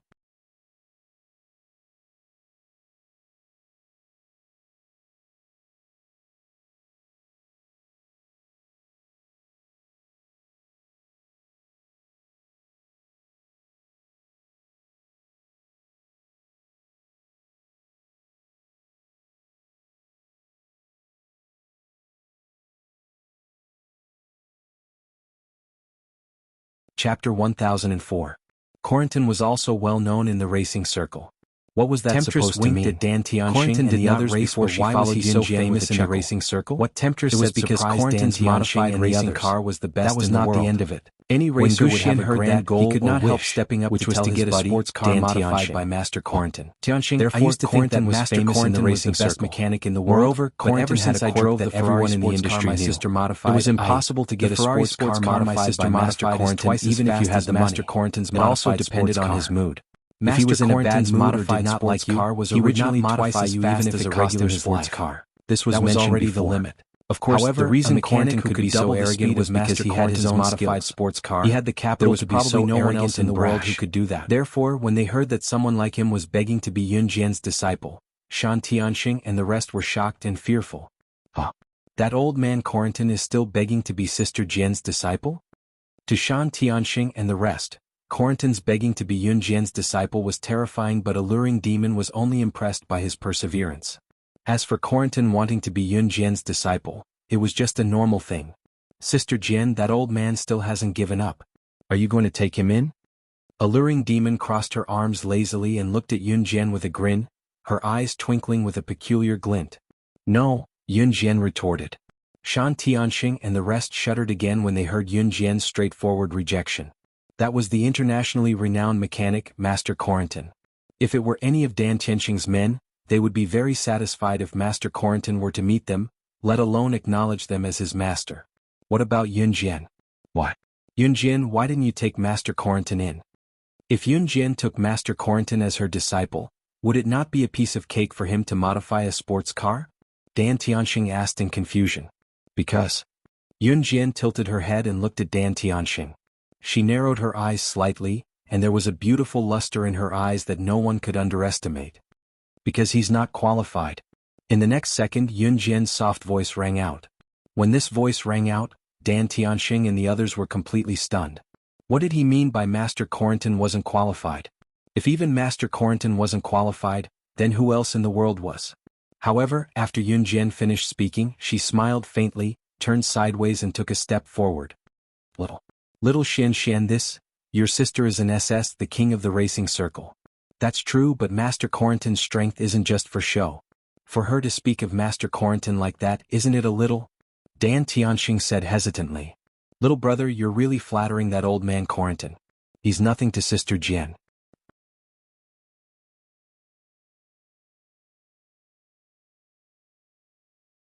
Chapter 1005. While Dan Tianxing and the others were still in shock, Gu Xian had already caught up with Yun Jian and told her that he had to return to the venue to watch Dan Tianxing's race. He asked Yun Jian if she wanted to go back with him. Yun Jian had just caused such a big commotion. Of course, it was not suitable for her to go back now. Thus, Yun Jian curved her red lips and smiled faintly. I won't go. Give me a call after you finish watching the race tonight. With that, Yun Jian patted her trouser pocket gently and smiled. She placed her phone in her trouser pocket. Okay. Gu Xian nodded. Dan Tianxing's race was not over yet. As a brother he had to be there. Otherwise he would be too unbrotherly. After Yun Jian finished talking to Gu Xian, she left with Demonis. Yun Jian came to Maryland and Country M to check on the Rongyao Company's recent situation. Coincidentally, Gu Xian could not leave tonight, so Yun Jian went to Rongyao Company with Demonis. Rongyao Company was located in the largest downtown area in Maryland. It occupied a vast area and was the tallest high-rise building in Maryland. It was already nighttime and almost dawn. However, the downtown area in Maryland was the busiest area in the vicinity. Even now it was still crowded. There were still people working overtime in Rongyao Company. When Demonis followed Yun Jian into the Rongyao Company, the employees who were working overtime looked at Yun Jian with surprise and suspicion. The Demonis was the CEO of the Rong and Yao Company. This was something that everyone in the company knew. But what was going on now? How could the CEO of their company single-handedly support Rongyao Company from an unknown company to the current CEO of one of the top 10 international corporations in the world? And she was actually following behind a young girl who looked less than 18 years old? What was going on? However, before the people present could think too much, the siren followed Yun Jian and walked past the group of workers who were still working overtime. Good evening, CEO. When the Demonis passed by them, the group of employees greeted her politely. However, when they saw Yun Jian, they all opened their mouths but didn't know how to address her. It wasn't until Yun Jian and the Demonis were far away that the group of staff members began to chatter endlessly. Who is that girl? Why does it seem like our company's CEO is following behind her? It's probably a coincidence. Who do you think our CEO is? The CEO probably just happened to be following that young girl. The few female staff members who were standing at the same spot were very jealous of Yun Jian for being able to make the Demonis follow behind her. It was as if she was ordering her own subordinates. People's jealousy was very scary, so these female staff members began to gossip again. Just as they reached this part of their conversation, they were either hinting or comforting themselves that it was just a coincidence that Demonis was following Yun Jian. However, they heard Demonis speaking to Yun Jian from afar. Sister Jian, the company's going downhill right now because of Hagi Company's suppression. The rest of the words did not register in the female staff members who stood at the same spot. However, the few female staff members present heard the two words. Sister Jian? The CEO of Rongyao Company was calling the girl, sister? What did this mean? Did it mean that the girl's status was higher than Demonis?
Chapter 1006. Suddenly thinking of this, several female staff members suddenly covered their mouths and looked at Yun Jian's fading figure in disbelief. Oh my god, could she be the legendary founder of the Rongyao Company, the chairman of the Rongyao Company? Since the establishment of the Rongyao Company, the chairman of the Rongyao Company had never shown his face. So when they heard Demonis call Yun Jian's sister, the group of female staff members guessed it. The expression of the people present could not be described with the word frightened. They seemed to have seen the founder of the Rongyao company, the legendary chairman. The woman sitting on the sofa with her legs crossed even forgot that they were secretly criticizing Yun Jian and company that had been suppressing Rongyao company recently. At this moment, at least now that Rongyao company was in Demonis' hands, to the office she could not compete with Hagi company. The 25th floor was where the offices of all the executives of the Rongyao company were located. Then turned to look at Demonis and said generously, on the 25th floor, "What are you doing here?" As soon as they came out of the elevator, "I will kill you?" Demonis took Yun Jian directly to her fiercely. After hearing Demonis say that the company's development was going downhill recently, Yun Jian was neither happy nor by Hagi company. She asked faintly, was Demonis' strongest opponent? Yes, Hagi company is also one of the top 10 international companies. His handsome face added a trace of the CEO's dignified demeanor. Higher than our Of course we are here to laugh at you. The reason is because Hagi raised her head arrogantly and down from ancient times. After thousands of years of business development, its foundation seeing that Yun Jian was wearing clothes from a street stall, the chairman of Hagi company has been suppressing us. So the company's sales have been greatly reduced recently. 1007. Demonis was not vague at all when talking about serious matters. She merely raised a brow when the topic shifted to her. She explained to Yun Jian word by Hagi company was one of the top 10 international corporations, and its international status was incomparable to ordinary companies. Yun Jian and Demonis had already arrived at the door of Demonis' company existed side by side. Yun Jian, on the other hand, the only difference was that Rongyao company had only risen in recent years. When Demonis saw the two figures, on the other hand, standing and one sitting in her office, she frowned for generations. Yun Jian raised her eyebrows slightly. Company's international status was perhaps a few levels higher than Rongyao at the door. So Hagi company was considered a strong competitor. However, it was almost midnight now, and basically everyone in the company had gotten off work. They were siblings, and Mare was the CEO of Hagi overtime, holding 20% of the company's outside the door, and there were still people in the company. One of the biggest shareholders. The door was open, so it was not strange that someone could enter. Why Mare and the strange thing was that this person actually found Demonis to target her.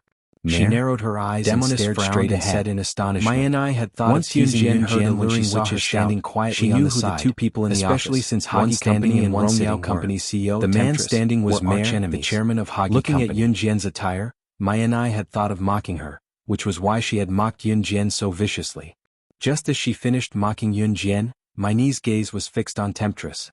To Mai and I, Yun Jian was probably just an insignificant employee in the company, perhaps a poor beggar who came out of nowhere.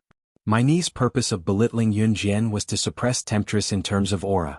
It was not that she had seen Yun Jian. In Mai Ni's eyes, Yun Jian was just a stepping stone for her to suppress Temptress. Before Yun Jian could get angry, Temptress was already fuming when she heard what Mai and I said. How dare she call Sister Jian a poor beggar? If Sister Jian was poor, would there be any rich people in the world? You're not welcome here. Get lost. Scram as far as you can. Although the Demonis usually looked seductive, she was very strong when she was fierce. At this moment, the Demonis was walking toward Mare and Mai and I in a pair of pointy stilettos. She picked up a mop and was about to chase them away. She looked like a shrew. Oh, my little Demonis, don't be like this. Nier is still young and doesn't know any better. If she said something she shouldn't have, don't lower yourself to her level. Mare turned to the side and grabbed the mop that Siren swung at him. Brother. How dare she enter Rongyao Company with that outfit? Even if Rongyao Company is not as good as our Haji, Rongyao Company is still one of the top 10 multinational companies in the world. Even such a person can come in. The threshold of your Rongyao Company is too low. Mai and I placed her hand softly on her cheek. Even her brother, Mare, was ashamed to hear her scornful look. Temptress was even more furious when she heard that. She yanked the mop back from Mare's hand and was about to fling it at Mai and I. It was then that Yun Jian's voice rang. What does it have to do with you whether the threshold of our Rongyao Company is high or not? I think a beggar on the street is better than a certain woman who sprays Dior cologne all over. A woman who sprays Dior cologne all over? Mai and I froze. Was she not referring to herself?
Chapter 1008. Mare and my NI didn't even notice the words Rongyao Company. Yun Jin wasn't complaining about the Dior perfume.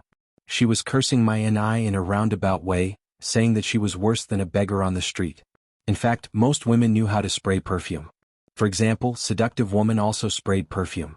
There were many types of perfume. Some people liked simple and elegant scents. Seductive woman, for example, sprayed a simple and elegant perfume even though she was seductive. As for my NI, she sprayed a very strong perfume. Of course, everyone had their own preferences. Yun Jin wasn't complaining about my niece's Dior perfume.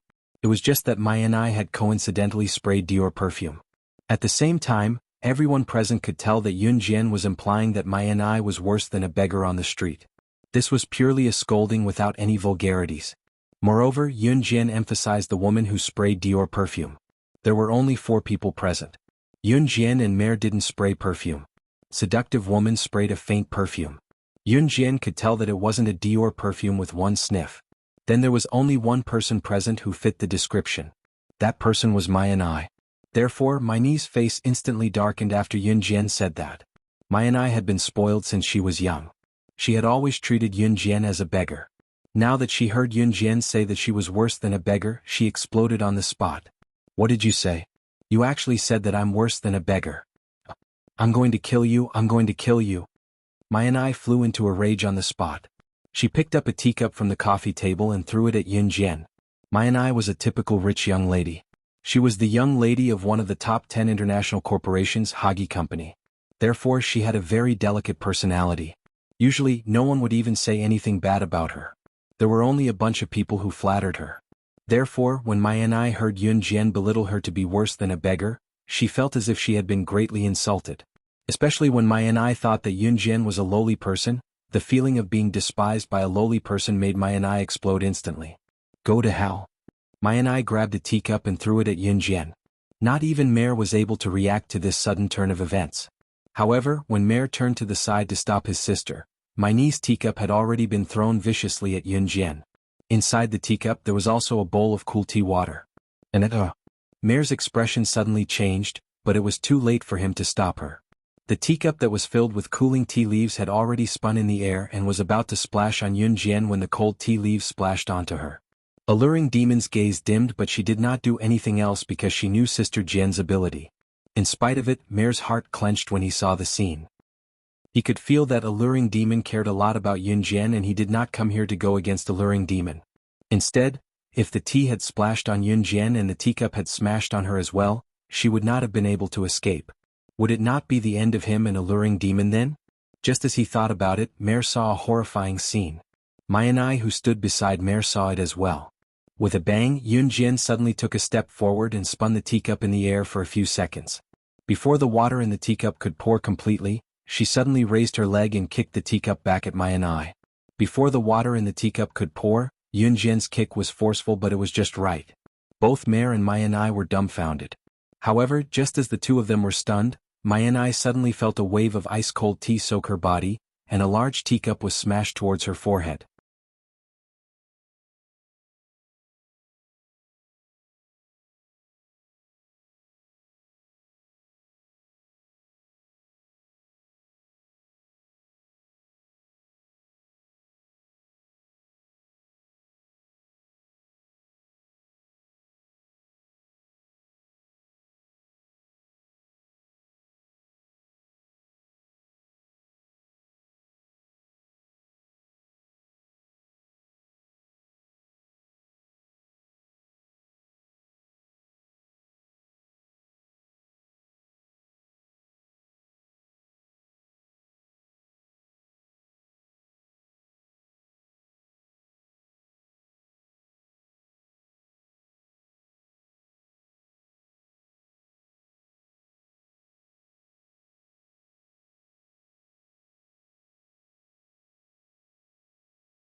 Chapter 1009. Initially, the teacup was headed straight for Yun Jian, but Yun Jian's high kick just now had landed on the teacup. She kicked it back at my eye without spilling the tea. Not only was my eye soaked and sticky from the cold tea in the teacup when she was hit by the teacup, but more importantly, her forehead swelled up from the impact. For a rich young lady like my eye, she had never experienced such excruciating pain since she was young. Tears were about to flow from the impact, and at the same time, a deep hatred for Yun Jian welled up within her. The urge to kill Yun Jian on the spot took root in my eye. Ah! Go to hell. My eye held her forehead that was hit by the teacup and screamed at Yun Jian. Halfway through her sentence, my eye endured the pain and told Mare in a tone that sounded like she wanted to tear Yun Jian into pieces. Gidge, how dare this damn woman hit me? Kill her. I want her dead. In spite of it, Yun Jian, who had retracted her leg, crossed her arms and looked at my eye in disdain before snickering softly. Since when can a rabid dog like this enter my Rongyao company? Chase her out. Her words were directed at alluring Witch, but her gaze was blatantly on my eye. At this moment, my eye was like an unreasonable little beggar. She looked pathetic and comical. Sister Jian, I'll chase these two rabid dogs out right away. Alluring Witch grinned and walked to Mare with ease. Seeing Mare supporting my eye in such a sorry state, the demonic woman sneered and provoked Mare. Don't worry. What are you waiting for? Take your sister and get out of my territory. Mare's heart skipped a beat when he saw Witch's impatient face, but he tried to explain his sister's behavior just now. Witch, don't be mad. My sister was just, Gidge. Were you helping? It hurts so much. I'm going to die from the pain. My eye screamed and wailed. Yun Jian frowned when she saw my eye still screaming. She could not stand it anymore, so she went up and dragged my eye out of the office by her collar. I'll help you if you don't leave. Yun Jian did not care that my eye was still struggling as she dragged her all the way from the 25th floor to the first floor. Yun Jian's action frightened Mare and my eye, but Mare was held back by Witch, so he could only watch his sister being dragged to the first floor by Yun Jian. Mare was afraid of hurting Witch, who was blocking his way, so he dared not do anything. There were plenty of employees working overtime on the first floor, especially the female employees who had gossiped about Yun Jian just now. When they saw Yun Jian dragging something out of the elevator while holding someone's collar, they were spooked. Although the female employees suspected that Yun Jian was the director of Rongyao Company, they did not have sufficient evidence. Moreover, how old was Yun Jian? Therefore, this suspicion was quickly ruled out by the crowd. When they saw Yun Jian dragging my eye out of the elevator and tossing her out of the door, the employees were dumbfounded. How could this young lady be so fierce? And who was the person she was dragging? It was my eye, the daughter of Hagi Company's director. How dare she?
Chapter 10:10.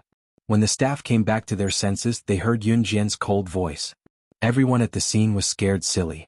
That was the daughter of the chairman of Hagi Company. Even if she was the CEO of the Rong and Yao Company, she would have to think twice. After all, as the daughter of the chairman of Hagi Company, Mai was undoubtedly a dragon among men. It could be said that offending Mai was going against the whole Hagi Company. On the other hand, Rong and Yao Company was only on par with Hagi Company. In terms of international status, Rong and Yao Company was even worse than Hagi Company. So when they saw Yun Jian treating Mai like this, the staff who were working overtime in the company were stunned. Mai was still in pain from being hit by the teacup just now. She endured the pain and looked up when she heard Yun Jian's cold words. She was just about to look up at Yun Jian angrily and say, "Do you dare?" when she met Yun Jian's sharp, murderous gaze. Mai trembled. The severe pain made her not dare to look at Yun Jian directly. "Little siren, let's talk nicely. Don't be like this. It's easy to hurt our friendship." Mare didn't know what to do. He couldn't bear to touch Siren, but he also couldn't bear to see his sister being bullied by Yun Jian. In the business world, Mare did use Hagi Company's name to suppress Rongyao Company. But Mare had to admit that he had his own selfish motives. When he first saw Siren, he fell in love with her. So not long ago he started to pursue her crazily. But Siren didn't care about him at all. Mare admitted that he fell in love with Siren at first sight. Seeing that the soft approach didn't work, he decided to use the hard approach. In the company, Mare used his position as the president of Hagi Company to suppress Siren. Of course he didn't go too far.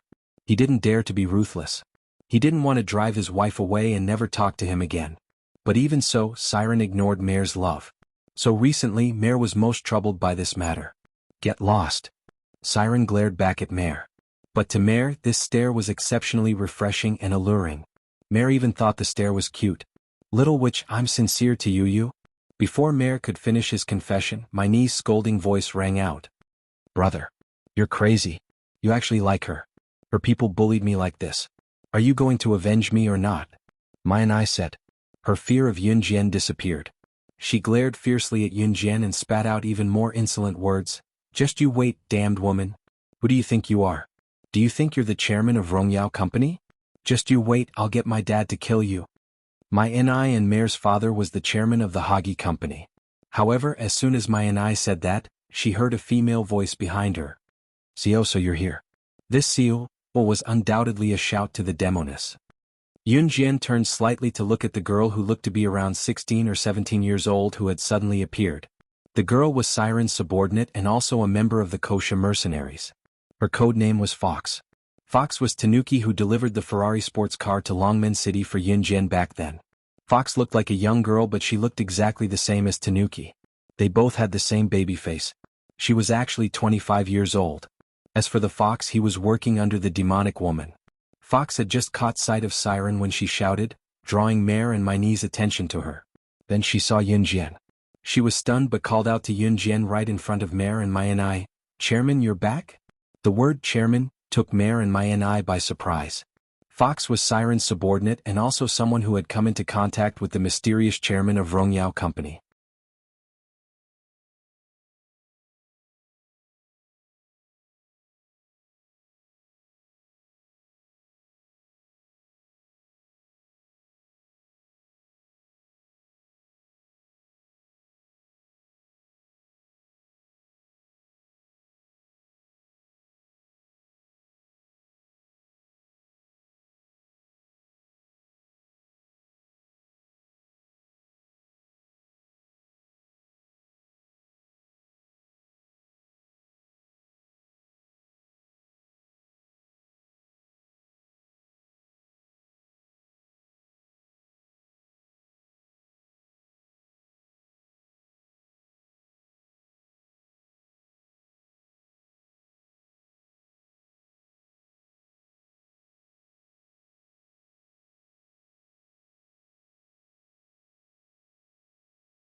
Chapter 10:11.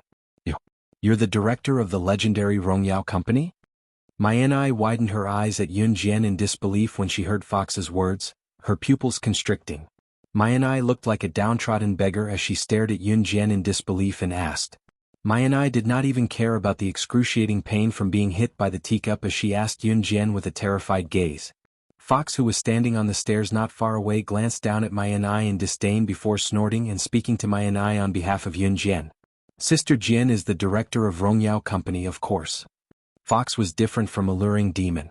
Fox was an assassin from Kosha mercenaries and had only started working under Alluring Demon later on. Alluring Demon was the daughter of a bankrupt wealthy businessman whom Yun Jian had rescued back then. Alluring Demon was not an assassin or a secret agent, pouted after but she being had mastered some basic self-defense skills. Just as she was about to Yun continue Jian had speaking, saved Alluring she caught a Demon glimpse because she of had taken a liking to Alluring Demon's business talent. In the next second, Alluring a slap Demon knew was that heard. Yun Jian was slaying Mai God. only felt that her It was cheek Yun was hit Jian hard who and had she was rescued sent Alluring flying to the Demon when ground. her family was When in Mai dire and I straits. recovered from the So pain, Alluring she Demon just was happened to loyal see to the Yun owner Jian. of that jade hand Moreover, standing in front of Alluring her. Demon was in charge of Rongyao Company now, so her status in the international arena was extraordinary. Alluring Demon's skills could take down a bunch of ordinary people, but she was nothing compared to high-level assassins and secret agents. After all, Alluring Demon was only good at business. She was once the daughter of a wealthy businessman and had been pampered since she was young. As for self-defense skills, she had learned them later on. This was also the reason why Yun Jian had sent Fox to assist Alluring Demon. Fox was from Kosha mercenaries, so his ability could take on at least 3 high-level secret agents. This allowed Fox to be ranked within the top 20 in the secret agent ranking. Since Fox came from Kosha mercenaries, he knew Yun Jian's Kosha mercenaries and Yun Jian's international status better than the witch. Therefore, Fox was not polite to Mai. Although Mai was the daughter of Hagi Company's chairman, if Hagi Company really wanted to fight with the Kosha mercenaries, the Kosha mercenaries could make Hagi Company disappear from this world forever. Fox's words shocked Mag and Mel even more. After that, Mai remembered the tone in which the fox had spoken to her. Who the hell are you? You're just a dog following behind your master. How dare you speak to me in such a tone? Do you want to die? Yun Jian was the chairman of Rongyao Company, so she shouldn't lose her dignity, so Mai was a little scared. She didn't dare to be mad at Yun Jian, so she turned to the fox. To Mai, since Yun Jian was the chairman, then she, Fox, was just a dog of Rongyao Company. How dare a subordinate be so arrogant to her? Mai stopped talking. Mel saw this and immediately scolded his sister.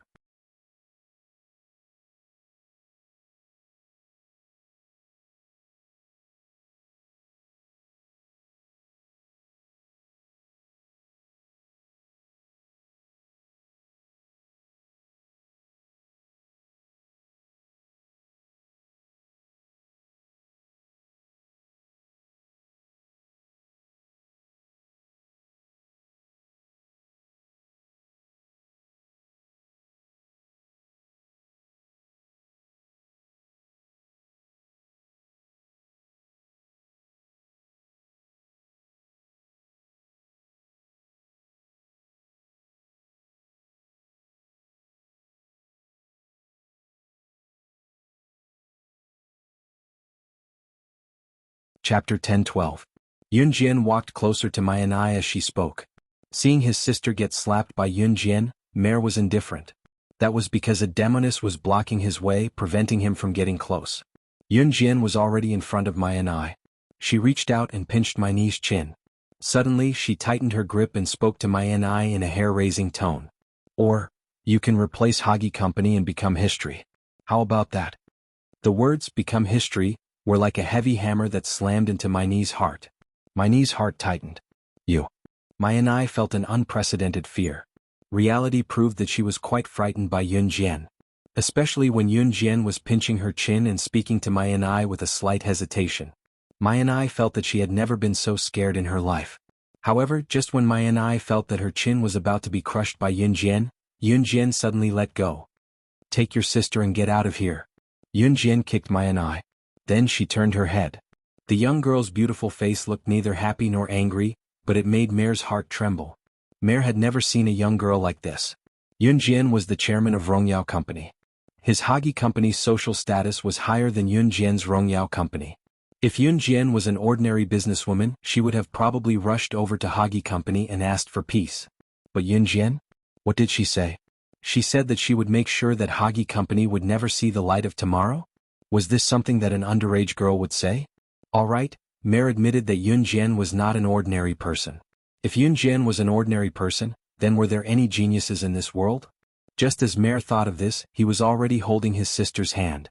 Mayanai had been spoiled since she was a child. Yun Jian's slap just now had completely stunned Mayanai. Mare had just helped his sister Mayanai to her feet, and was planning to leave this place first before coming back to find the demoness. Yun Jian's leisurely voice came from the back of his head again. Tell Matt that if he doesn't want to disappear in the long river of history, he'd better behave himself. If he dares to lay his hands on my Rongyao Company again, he'd better wash his neck and wait for death. Matt was Mare and Mainy's father, and Matt was also the chairman of the Hagi Company.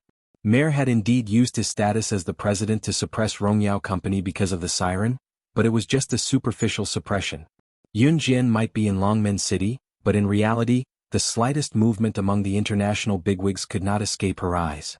Yun Jian was also well aware that the person who was stirring up trouble in Rongyao Company was not Mare, but his father, Matt. Matt's motive was obvious as well. He wanted to take over Rongyao Company for himself. Mare paused but left in a hurry with his sister Mayanai. Today was definitely the most pathetic day of Mare and Mainy's lives. Watching Mare and Mayanai leave in a hurry, the few employees who were still working overtime in Rongyao Company were dumbfounded. Especially Yun Jian's arrogant words just now. Rongyao Company might be inferior to Hagi Company in terms of capital, but Yun Jian had asked Mare to pass the message to Hagi Company's chairman Matt with such arrogant words. If he dared to do anything else, he'd better wash his neck and wait for death.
Chapter 10:13. It was not Mainy's first time wreaking havoc in Rongyao Company. The last few times Mare and Mayanai came, Mare simply wanted to see a luring demon.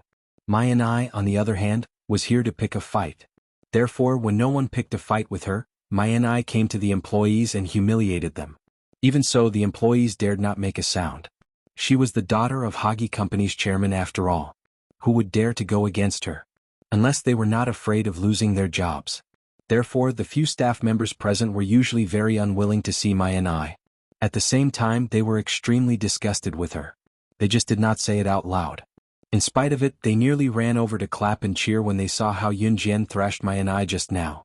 In spite of it, Yun Jian's domineering image was deeply imprinted in their minds.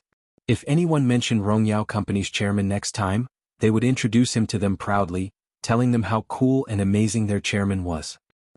While the employees were still admiring Yunjian was already walking on the main road of Maryland with a luring demon and fox. Haha, we finally got rid of that annoying mare and gave that little B***tch my and I a good thrashing. Sister Jian, to thank you for your great feat just now, I'll treat both of you to supper. Alluring demon patted Fox's shoulder and guffawed at Yunjian. Let's go. Yunjian narrowed her eyes. Then the three of them went to the busiest nightclub in Maryland and Country M. Alluring demon ordered generously. When the dishes were served, Alluring demon and Fox reported Rongyao Company's recent situation to Yunjian. Yunjian's eyes narrowed as she listened. It was 1 o'clock in the morning when they were done with supper. Guxian, Dan Tianxing, and the others had finished watching the race and rushed over after receiving Yunjian's call. During the 3-day Labor Day holiday, Guxian brought Yunjian to Country M to watch the race. After spending a night in a hotel in Maryland, Yunjian bought a plane ticket back to China the next day. Before she left, she also sent an invitation to Siren and Vixen, inviting them to attend the wedding of her mother, Qin Yiru and Gu Junjian on May 21st. At the same time, Yunjian also sent out a lot of invitations, using the name of kosher mercenaries to invite many international big shots to Qin Yiru's wedding. Of course, for now, everything was being done in secret. Yunjian returned to Longmen City alone. Guxian had already returned to school, so he sent Yunjian to the airport and watched Yunjian board the plane before leaving. Yunjian got off the plane at a place called Yiyang City near Longmen City. It was already noon when she got off the plane and took a car back to Longmen City. Just as she reached home, Yunjian saw a tall silhouette standing at the door. It had been a few days since she last saw Ce. When Yunjian saw Ce, she ran over with a smile. Like a teenage girl, her heart skipped a beat as she threw herself into Ce's arms. Qin Yiru was not at home. She must have gone to chat with Mrs. Yang. Just as Ce pulled the girl into his arms and was about to speak with his magnetic voice, he was interrupted by one of the 3 heads that popped down the stairs. Wow, Ce Gij is snatching a girl in broad daylight. Shame on you.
Chapter 10:14.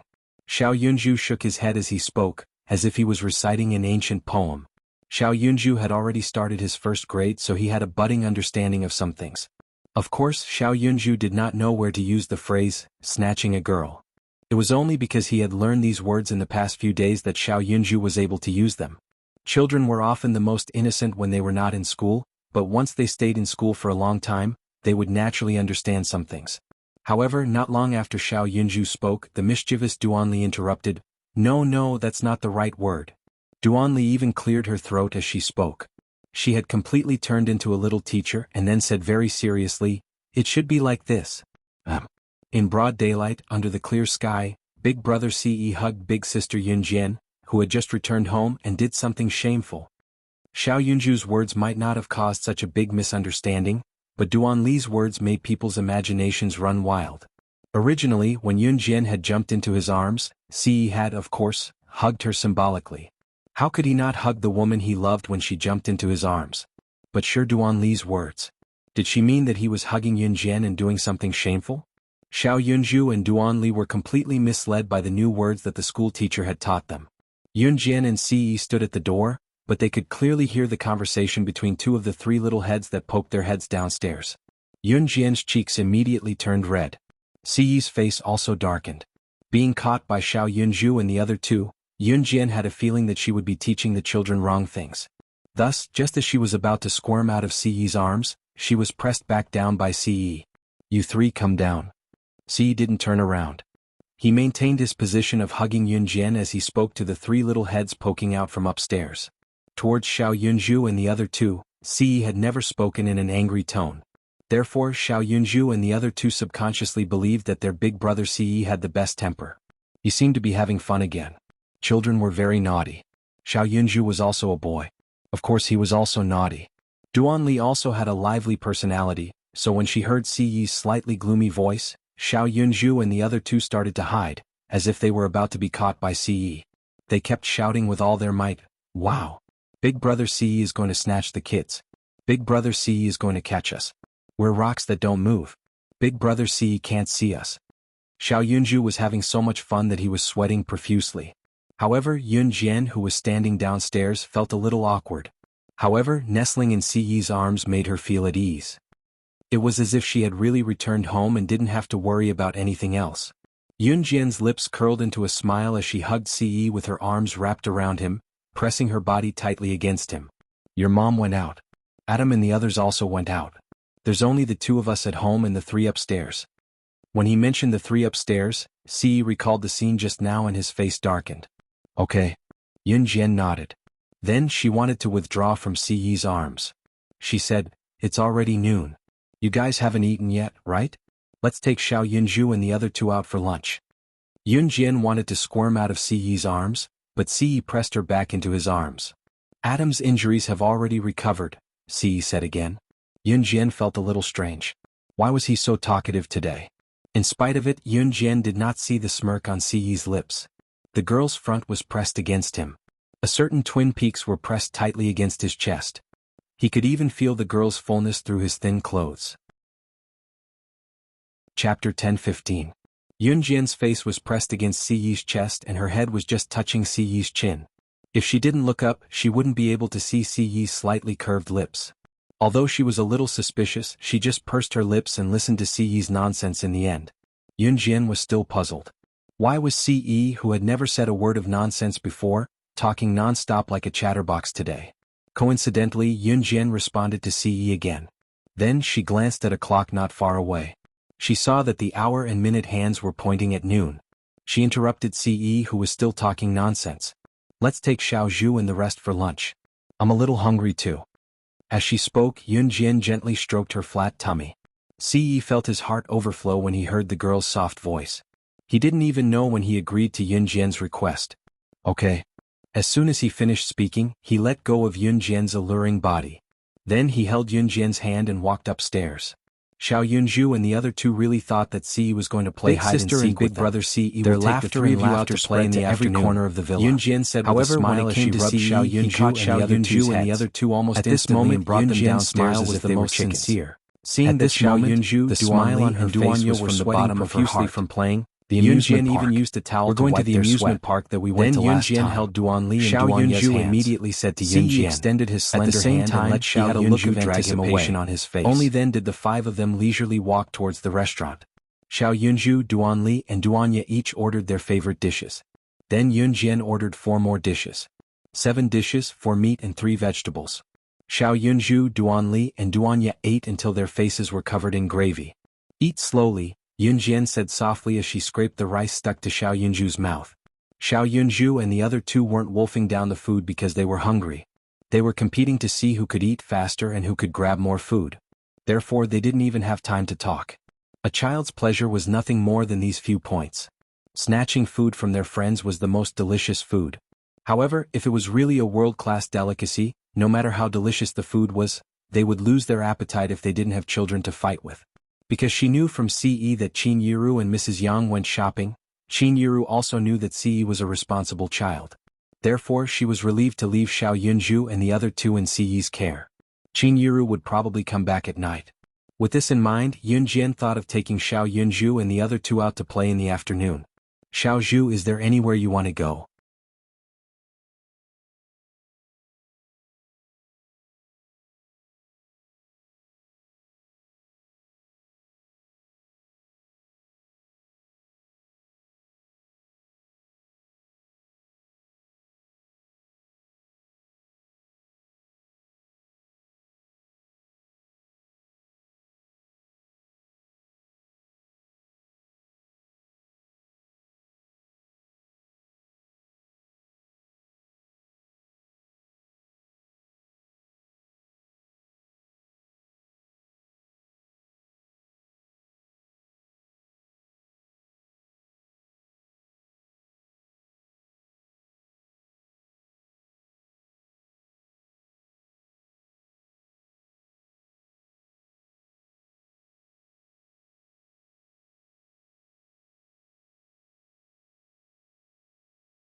Chapter 10:16.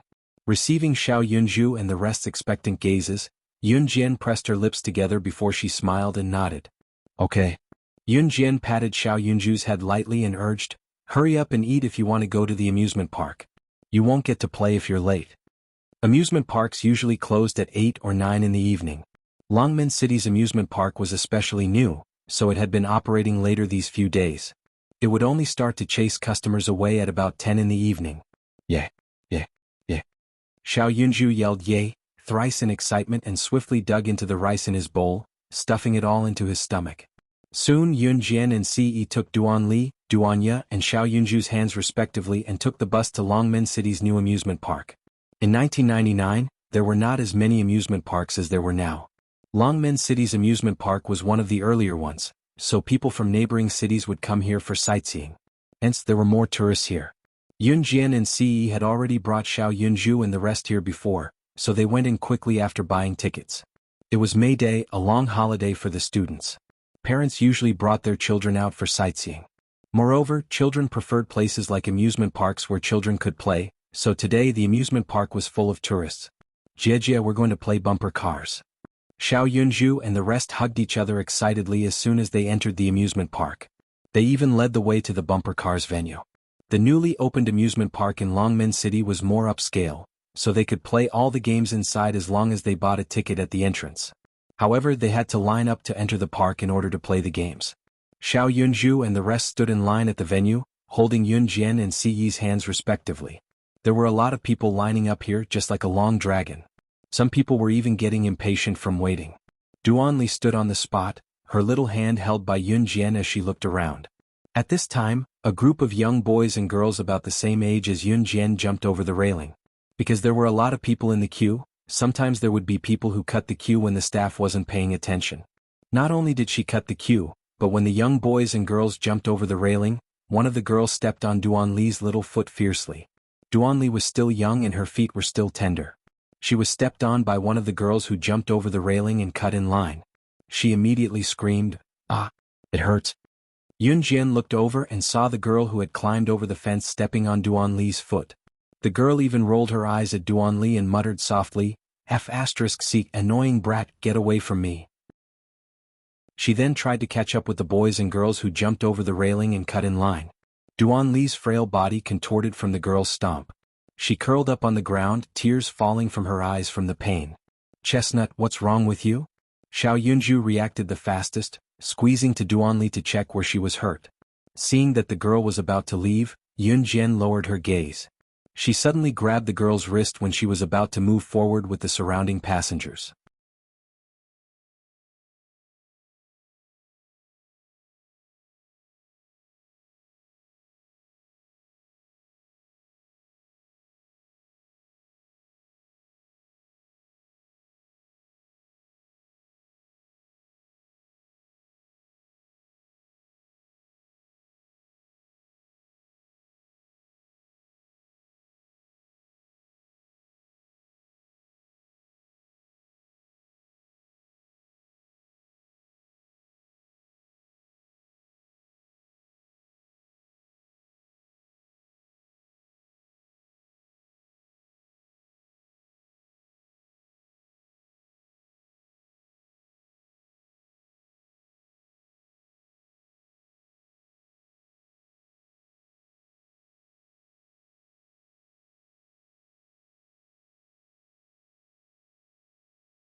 Chapter 10:17. Yun Jian saw Xiao Yunju slowly helping Duanli up from the ground, so she did not help Duanli right away. Instead, she caught the girl who stepped on Duanli and tried to escape. Jie, it doesn't hurt. Duanli had been beaten since she was young, so when she saw Yun Jian tugging at the girl's shirt for her, she tugged at Yun Jian's clothes in fear. Duanli was afraid that Yun Jian would get into a conflict with someone else because of her. When Duanli was beaten up by her alcoholic father, there was once a neighbor auntie who came out to stop her. In the end, her father beat the kind neighbor auntie as well. Duanli was still young, but her experience was something that many people could not go through in their lifetime. Duanli was afraid that she would bring unnecessary trouble to Yun Jian because of her. She was afraid that Yun Jian would be harmed because of her. Due to her childhood, Duanli might look lively and playful on the outside, but deep down she was afraid of the world. No one could understand the loneliness and fear that lurked in her heart. Yun Jian lowered her head slightly. She could see that Duanli's face was pale from being stepped on by the girl just now. A child's feet were soft and tender, unable to withstand even the slightest injury. What was more, when the girl flipped over the railing just now, she had jumped down from the railing that was about half a meter high. Stepping on Duanli's foot from a height was like standing up and stomping on Duanli's foot. Not to mention that Duanli was just a child, even an adult would turn pale after being stomped on like that. When Duanli tugged at her clothes and said, "It doesn't hurt," Yun Jian felt something tugging at her heart. *CKU, are you crazy? I didn't do anything to you. What right do you have to make me apologize for no reason? The girl with curly hair looked like a gangster. It was nothing to be a gangster. Yun Jian was definitely the gangster among the students in Longmen City. She was now the boss of Zhe Province's top mafia group. As a person, being in the underworld wasn't scary, but the scariest thing was that he didn't admit what he had done. Refusing to admit what he had done was probably something that many people had done before, so it wasn't unusual. But what was disgusting was that not only did this girl not admit it, her aggressive tone made her sound more reasonable. Let go, let go, let go. If you don't let go, I'll call someone over to beat you up. Some people relied on the fact that they were gangsters and knew some ruffians in the society. Then they felt that they knew some invincible people and their tone was very arrogant. This girl was such a person. She glanced at Yun Jian contemptuously from the corner of her eyes and struggled desperately to shake off Yun Jian's hand that was grabbing her wrist. The surrounding people had all seen the scene just now. Everyone present felt that Yun Jian was right. Little girl, we won't say anything about you cutting the queue just now, but it's a little unreasonable for you to not apologize after stepping on someone's sister, isn't it? There was a tall and plump young man with a beer belly who stood at the front of the line. He saw what happened just now and spoke to the girl on Yun Jian's behalf. Before the young man could finish, however, the girl cut him off. F***ck off, fatty. It's none of your business. As she spoke, she turned back to look at Yun Jian. Are you letting go or not? If you don't let go, I'll ask my friends to catch you and beat you up, do you believe me?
Chapter 10:18. The girl was stunned. Just as she was about to speak, she was attracted by the voices of a few young men and women who were squeezing their way to the front. Yang Kai-dai, what are you doing? Why aren't you coming over? One of the boys, who was taller than the rest, bellowed when he saw the girl who was held back by Yun Jian. Obviously this girl's name was Yang Kai-dai. Yang Kai-dai became even more frustrated after being yelled at by the boy. Her friends had already cut the queue and ran to the front, but she was being held back by Yun Jian and could not catch up with her friends. Moreover, one bumper car could seat two people. Yang Kai-dai sat in the same car with her boyfriend. Her boyfriend was a real hooligan. She was so anxious to catch up with him because she wanted to sit in the same bumper car as him. In the end, Yun Jian wanted her to apologize? Yang Kai-dai thought that she was a person with a lot of self-respect, especially after she met her current boyfriend and made friends with many gangsters. She felt that she was very arrogant. Yang Kai-dai felt that it was impossible for her to apologize to Yun Jian. Come over quickly. There's a B***TC here who wants me to apologize. Damn it. I haven't done anything to her yet. Yang Kai-dai was getting more and more frustrated as she was surrounded by people in the queue. She shouted at her friends who had already run to the front. Upon hearing Yang Kai-dai's shout, her friends who had already cut the queue all ran back. Yun Jian was standing in front with Duan Li and Duan Ye, while Si was standing behind her. Although Si was tall, he deliberately bent his body and leaned slightly against Yun Jian. That was why Yang Kai-dai did not see Si. At this moment, Yang Kai-dai's friends had already run back and jumped over the railing one by one. They surrounded Yun Jian and the people in the queue as if they were going to fight. F***ck. Little girl, you look pretty. Are you trying to bully my girlfriend? Standing outside the railing, a hooligan-like boy raised his head and pointed his chin at Yun Jian as he spoke arrogantly. This boy was obviously Yang Kai-dai's hooligan boyfriend. However, as soon as the boy appeared, he stared at Yun Jian without blinking. That expression was very unusual. Seeing this, Si stood behind Yun Jian and hugged her slender waist from behind. You're not going to apologize, are you? Yun Jian's tone was cold. She narrowed her eyes, but the atmosphere around her had changed. Looking at Yun Jian's cold expression, Yang Katie's boyfriend felt an itch in his heart. Yun Jian's current appearance was like a cold little beauty. At this moment, Yu Hui felt a certain part of his body swell up. He even felt that his girlfriend, Yang Kai-dai, was tasteless. Hey little beauty, you seem to have quite a temper, Yu Hui said as he looked at Yun Jian with a sneaky smile. However, just as he finished speaking, Yun Jian reached out and pulled Yang Katie's body. Her other hand slapped Yang Katie's cheek fiercely. Slap. Yun Jian slapped Yang Kai-dai so hard that she leaned against the railing. Before Yang Kai-dai could explode, Yun Jian stretched out her leg and stepped on Yang Katie's foot. In the next second, Yang Kai-dai screamed like a pig being slaughtered. For a moment, she did not even have time to scold Yun Jian. Yun Jian stepped on Yang Katie's foot with one foot. She stomped on Yang Katie's foot fiercely as she tossed and turned.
Chapter 10:19.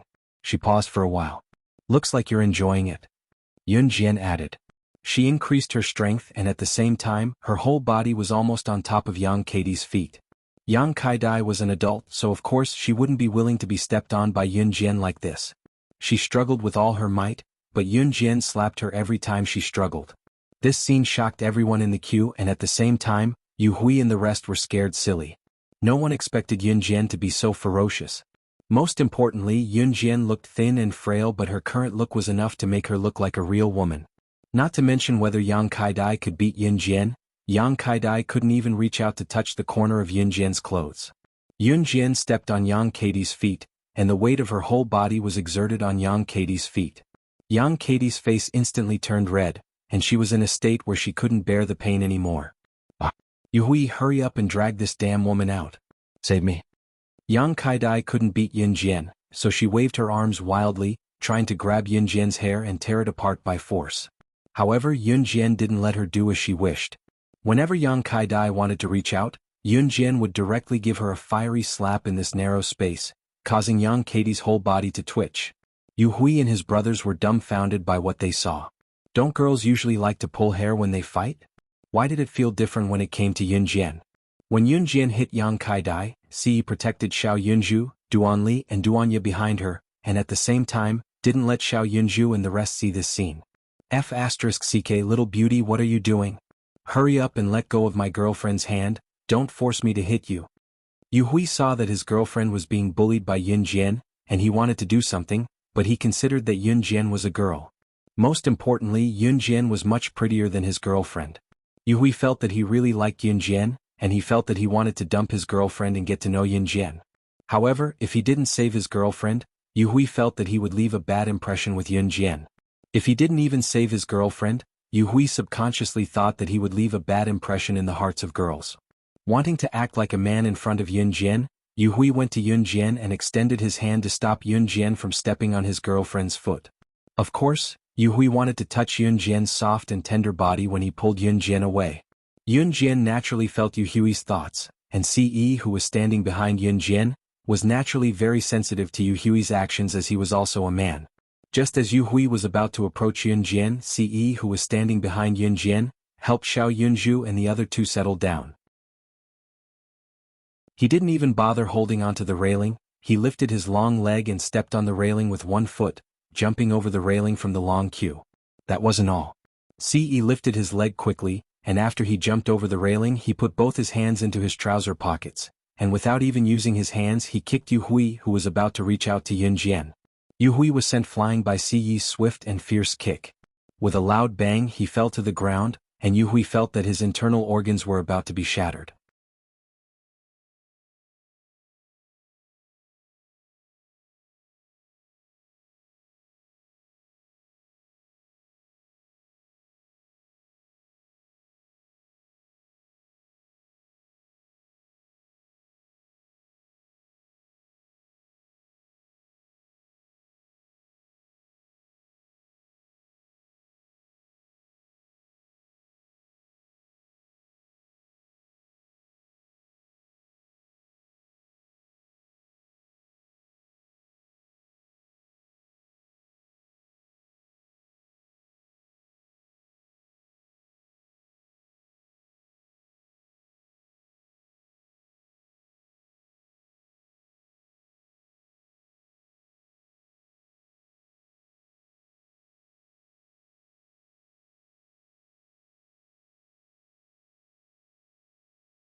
Chapter 10:20.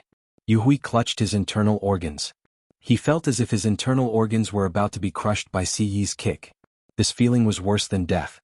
Cough, cough, cough. Yu Hui clutched his chest and coughed violently. Jumping over the railing meant that they weren't in the queue.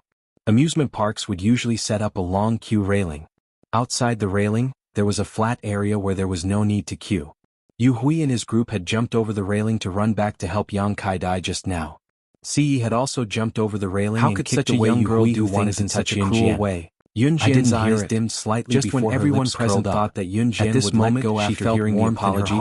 They heard Yun Jian's cold voice again. Slap. The next moment, thinking of Duan Li's Jian's cold voice was a crisp slap. Yun Jian gave Yang Kai-dai another slap. Duan Li was only a child. At the same time, she raised her voice. She was still young and was even more arrogant that couldn't be ignored. Places like the back of her feet were tender and tender to begin with. Break your leg. Even Yun Jian's feet were soft and tender, let alone Duan Li was trembling. So when she thought of what Yang Kai-dai did to Duan Li and refused to apologize, she gave Yang Kai-dai a few more slaps without hesitation. In the end, Yun Jian grabbed Yang Katie's hair and pulled Yang Katie's head in front of her. She didn't let go of Yang Katie's foot. "Are you going to apologize or not?" Yun Jian said and gave Yang Kai-dai another slap. In fact, Yun Jian was already very soft-hearted. According to her character in her previous life, Yang Kai-dai would have already been killed. But now that they were in the amusement park, she didn't want to cause a big commotion. However, to an ordinary person, Yun Jian's action was quite shocking. If it was any other ordinary person, even if they saw their own people being stepped on by someone else and were rejected when they asked for an apology, they wouldn't be able to do anything about it. Even if the other party was as confident as Yang Kai-dai, they could only give up. What else could they do? He could only admit that he was unlucky. After all, Yun Jian had beaten, scolded, and even asked for an apology. If it were an ordinary person, who would dare to do that? Not only was this an action that could easily cause trouble, but more importantly, to hit a person in front of so many people, even an ordinary person would feel embarrassed. Especially for girls, they had to pay attention to their image. Who would be like Yun Jian? Who would be so unscrupulous? Not to mention whether ordinary people could have the same strength as Yun Jian. I apologize. Please let me go. Ouch, ouch, ouch, it hurts." Yang Katie's hands were held by Yun Jian as she pulled her hair over mercilessly. She was in so much pain that she broke out in cold sweat. How arrogant she was just now was how weak she was now.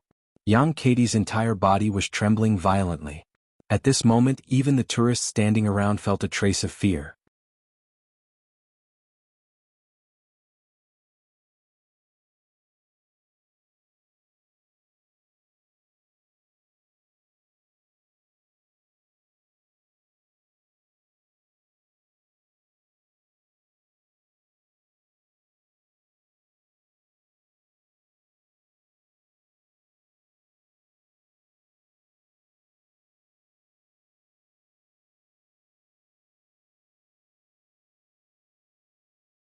Chapter 10:21.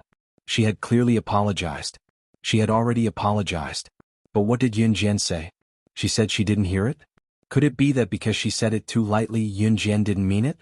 Yang Kai-dai couldn't help but curse in her heart. How could there be such an unreasonable person in this world? Wasn't Yun Jian lying to her? But Yang Kai-dai forgot. While she was thinking about it, she seemed to have forgotten something. How did she treat Yun Jian just now?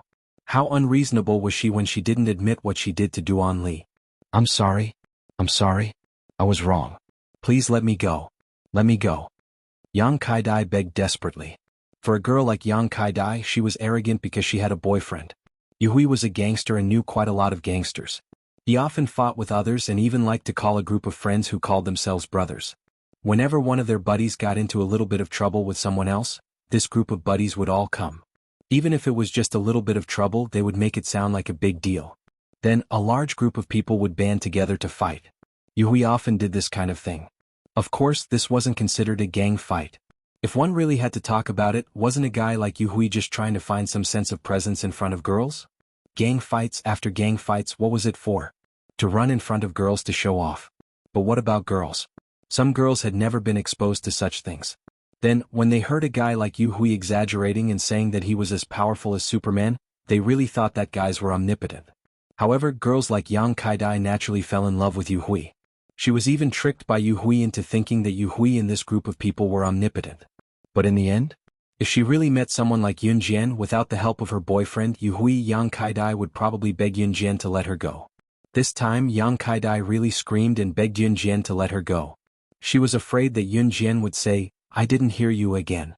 When Yang Kai-dai realized that her boyfriend wasn't as powerful as he said, Yang Kai-dai could only beg Yun Jian to let her go. Yun Jian only smiled coldly. Then she swung her hand and let go of Yang Katie's hand. She didn't plan to continue to hit Yang Kai-dai. After Yun Jian let go of her hands and legs, Yang Kai-dai felt like she was reborn. She was so scared that she crawled along the railing like she was avoiding the plague. Yuhui's legs kicks leg. As for the rest of them, they didn't dare to come up to Yun Jian and see. In the end, Yang Katie's group didn't even bother with the bumper cars anymore. They all ran away like a puff of smoke. Yeah. Sister and Si Gij beat the bad guys. Xiao Yunju's cute little hands held on to Duan Li as he shouted. The surrounding crowd was shocked by Yun Jian and Si Yi's skills. After that, Yun Jian and Si Yi brought Xiao Yunju and the other two to line up as usual. Yun Jian also carefully checked Duan Li's leg. Seeing that there was a black patch, Yunjian carried Duan Li. Although Duan Li's leg hurt, she didn't want to go home. You're tuning in to the Han Li's Wuxia Chronicles YouTube channel. We're so grateful for your support, and don't forget to subscribe to join us on this incredible journey through captivating stories. Your generosity through donations truly makes a world of difference, as it's the primary source of revenue that allows me to expand and enhance this channel for you. Thank you from the bottom of my heart for being a part of this adventure.